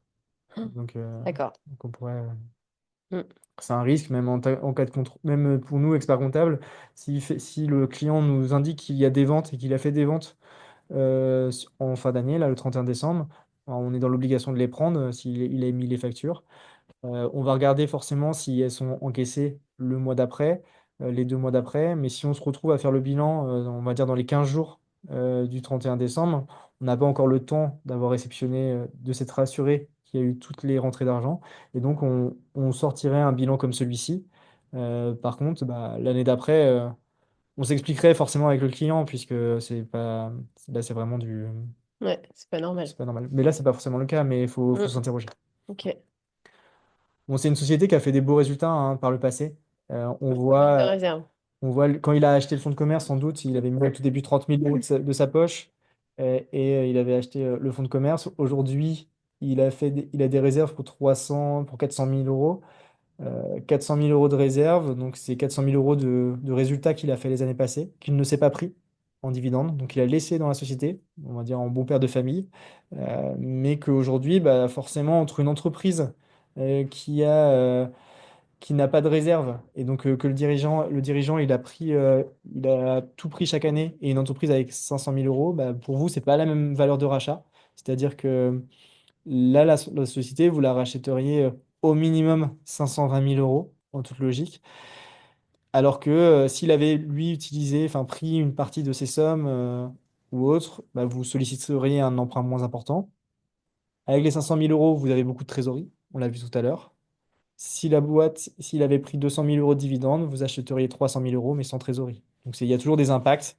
Il n'y a pas forcément une meilleure situation l'un ou l'autre. Le seul impact, c'est que vous allez aller voir la banque pour leur demander plus de 500 000 euros, imaginons, d'endettement. Alors que si il s'est pris les dividendes avant, ça va être plus facile à négocier avec la banque sur un emprunt, imaginons, à 300 000. La répercussion, c'est que vous n'aurez pas de trésorerie, par contre, dans la société. Est-ce qu'on peut l'acheter en dessous de la valeur là, des capitaux propres?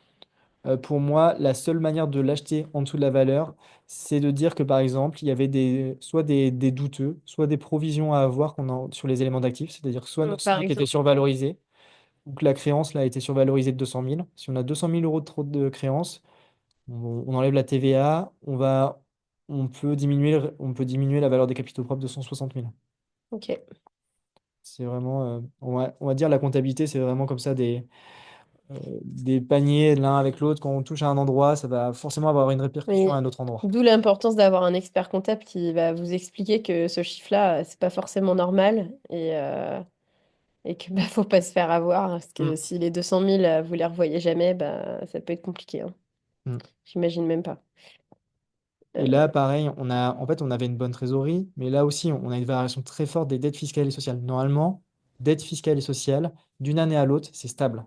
Sauf exception, sauf si on a fait si on a beaucoup d'impôts à payer cette année, parce qu'on a fait un bon résultat ou autre. On l'a vu tout à l'heure, il a fait un bon résultat.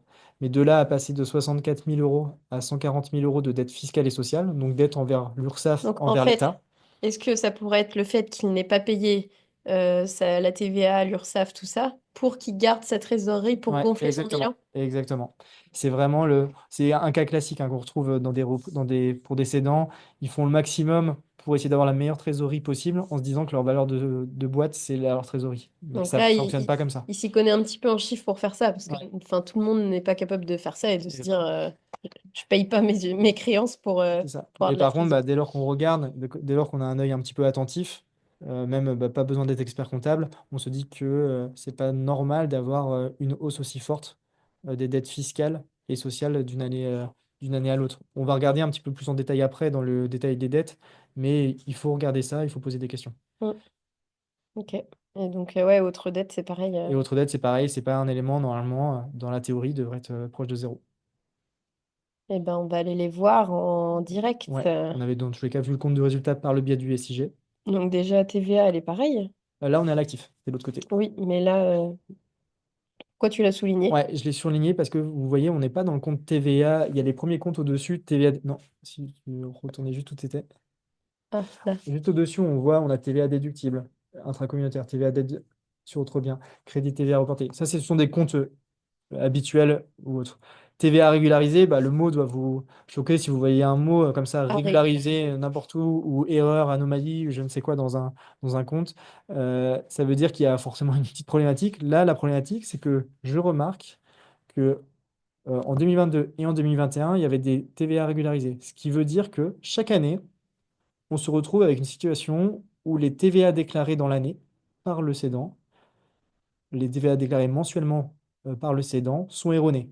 Et elles sont erronées à hauteur de 20 000 euros. Erronées à hauteur de 20 000 euros, pour vous faire les éléments, c'est erroné à hauteur d'un chiffre d'affaires mal déclaré, enfin des dépenses de chiffre d'affaires ou de TVA déductible mal déclarées à hauteur de 100 000 euros. Donc, Mm. c'est quand même, Ouais, c'est on va, 20% de 100 000 euros. c'est ça. Dans un cas comme ça, moi, quand je fais l'audit d'acquisition, je me dis, il va y avoir des risques fiscaux dans la société. Il faut qu'on sécurise la garantie d'actifs passifs pour pas que demain, quand vous avez racheté, vous avez un contrôle fiscal l'année suivante et qu'on vienne vous reprendre des majorations, des pénalités de retard, des éléments comme ça. Mm. Ok. Et donc, c'est là qu'on Là. voit bon, un petit compte courant. Donc ça sera remboursé d'ici la vente. Donc ça fera diminuer la trésorerie. C'est pour ça que je Voilà, l'avais mis. le compte courant. Donc, il faut déduire les 30 000 euros de la trésor, hein, parce qu'il va les récupérer. Hop. Euh, Et là, on avait juste en dessous, donc on avait les dettes sociales, l'augmentation là de 75 000 euros qu'on voyait, donc 139 000 euros au total. Donc au final, c'est un peu éclaté, c'est plusieurs aspects. Donc il y a de la rémunération due, 17 000 euros. Vu la masse salariale qu'on voyait tout à l'heure, c'est sans doute lui, il ne s'est pas payé ses rémunérations les derniers mois pour augmenter sa trésorerie. Ah oui. Très simple. Euh, URSSAF, personnel salarié, Bah, surtout qu'on voit une différence, en fait, s'il le fait tous les ans. Bon. exactement. Mais là, ok. Là, par contre, URSSAF, personnel salarié, ça c'est un peu inquiétant parce que Euh, on ne peut pas avoir de retard envers l'URSSAF. Et donc, quand on a des retards, c'est étonnant, c'est pas bon signe. Si on demande des délais d'étalement ou autre, alors qu'il avait la trésorerie, enfin, à part du volontaire, je ne vois pas ce que Ouais. ça pourrait être. Et ensuite, autre organisation sociale charge à payer, bah là, c'est pareil. Qu'est-ce que ça veut dire? C'est assez large comme titre. Possiblement, il s'est soit mis son salaire en prime à la fin et donc il avait pas versé les cotisations dans l'année, avancé les cotisations dans l'année. Je, il faut regarder, il faut avoir les Et- éléments parce que possiblement c'était aussi des pénalités, enfin des cotisations des années passées ou d'il y a un certain temps qu'il n'avait pas réglé. Mm. Donc faut vérifier. Et là, pareil, impôt, il n'y avait Donc ça c'est rien. normal. Ça c'est normal puisqu'en fait il a Il a augmenté. augmenté. Mm. Ouais, il a augmenté son résultat et donc il a augmenté son imposition due en fin d'année. Donc c'était à l'image du bilan au 31 décembre qui s'est mis à devoir cette somme. Donc là c'est normal, ça doit correspondre à la variation entre l'impôt de l'année passée et l'impôt de cette année. Ouais. Donc là, on voit les variations vraiment à la fin. Mm, Pour être, que ça soit plus simple, on a toutes les variations sur le côté. Ça permet d'aller directement à la ligne où il y a une grosse variation. exactement. Et là, donc on voyait une hausse des créances d'un côté. Mais en fait, de l'autre côté, on voit une hausse des dettes clients. Donc Ah des ouais, dettes envers les clients. Donc c'est neutralisé dans le fond. Mais c'est simplement louche. Euh, et en fait, c'est créances clients. Donc c'était quoi? C'était cheminée. Donc c'est comme si on reçoit des acomptes de nos clients. Donc c'est ce qui est possible, des acomptes à l'installation de nos clients. Mais il y a, comme tout à l'heure, un petit peu sur la bijouterie, on a 216 000 euros d'acomptes versés, de sommes versées par nos clients avant l'installation. Donc il faut faire attention, à ne pas utiliser toute cette trésorerie-là pour se rémunérer, parce qu'elle ne ok. nous appartient pas, cette trésorerie. Ok. Est-ce qu'il y en a qui ont des questions sur ce bilan? C'était bien une SCI du coup.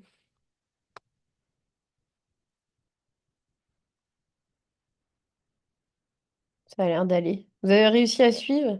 C'est un peu technique, beaucoup de chiffres et autres, mais en tout cas, bah, avec l'accompagnement, c'est aussi de vous habituer à entendre certains noms. N'hésite pas à poser des Ouais. questions si on va vite ou sur certains termes. Le but, Puis à c'est de... force d'en étudier en direct, bah, c'est là que ça rentre en fait. Mm.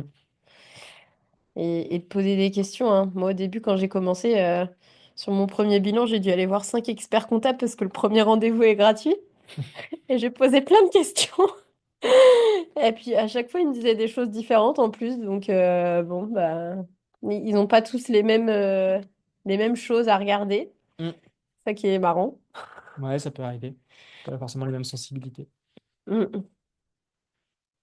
Euh, eh ben, écoutez, pour les survivants qui sont encore là, félicitations. Il reste encore quelques personnes. S'il n'y a pas de questions, bah écoutez, en tout cas, je vous laisse soit prendre rendez-vous pour ceux qui veulent nous rejoindre dans le mastermind. Il y a une survivante, il y a Nada qui est toujours là du mastermind. Sinon, les autres, bah écoutez, vous êtes les bienvenus. N'hésitez pas si vous voulez en savoir plus. Et puis voilà, si, à moins qu'il y ait des questions. Ah, Nada. Voilà, je vous souhaite, j'espère que c'était pas trop imbuvable. Et puis, je vous mettrai le replay par mail pour ceux qui sont là si vous voulez revoir. Et puis sinon, je vous souhaite une bonne après-midi. Ben, merci Merci Thierry. Thierry. J'en ai vraiment le cœur. Allez, au revoir tous. Merci à tous. Au À bientôt, revoir. au revoir.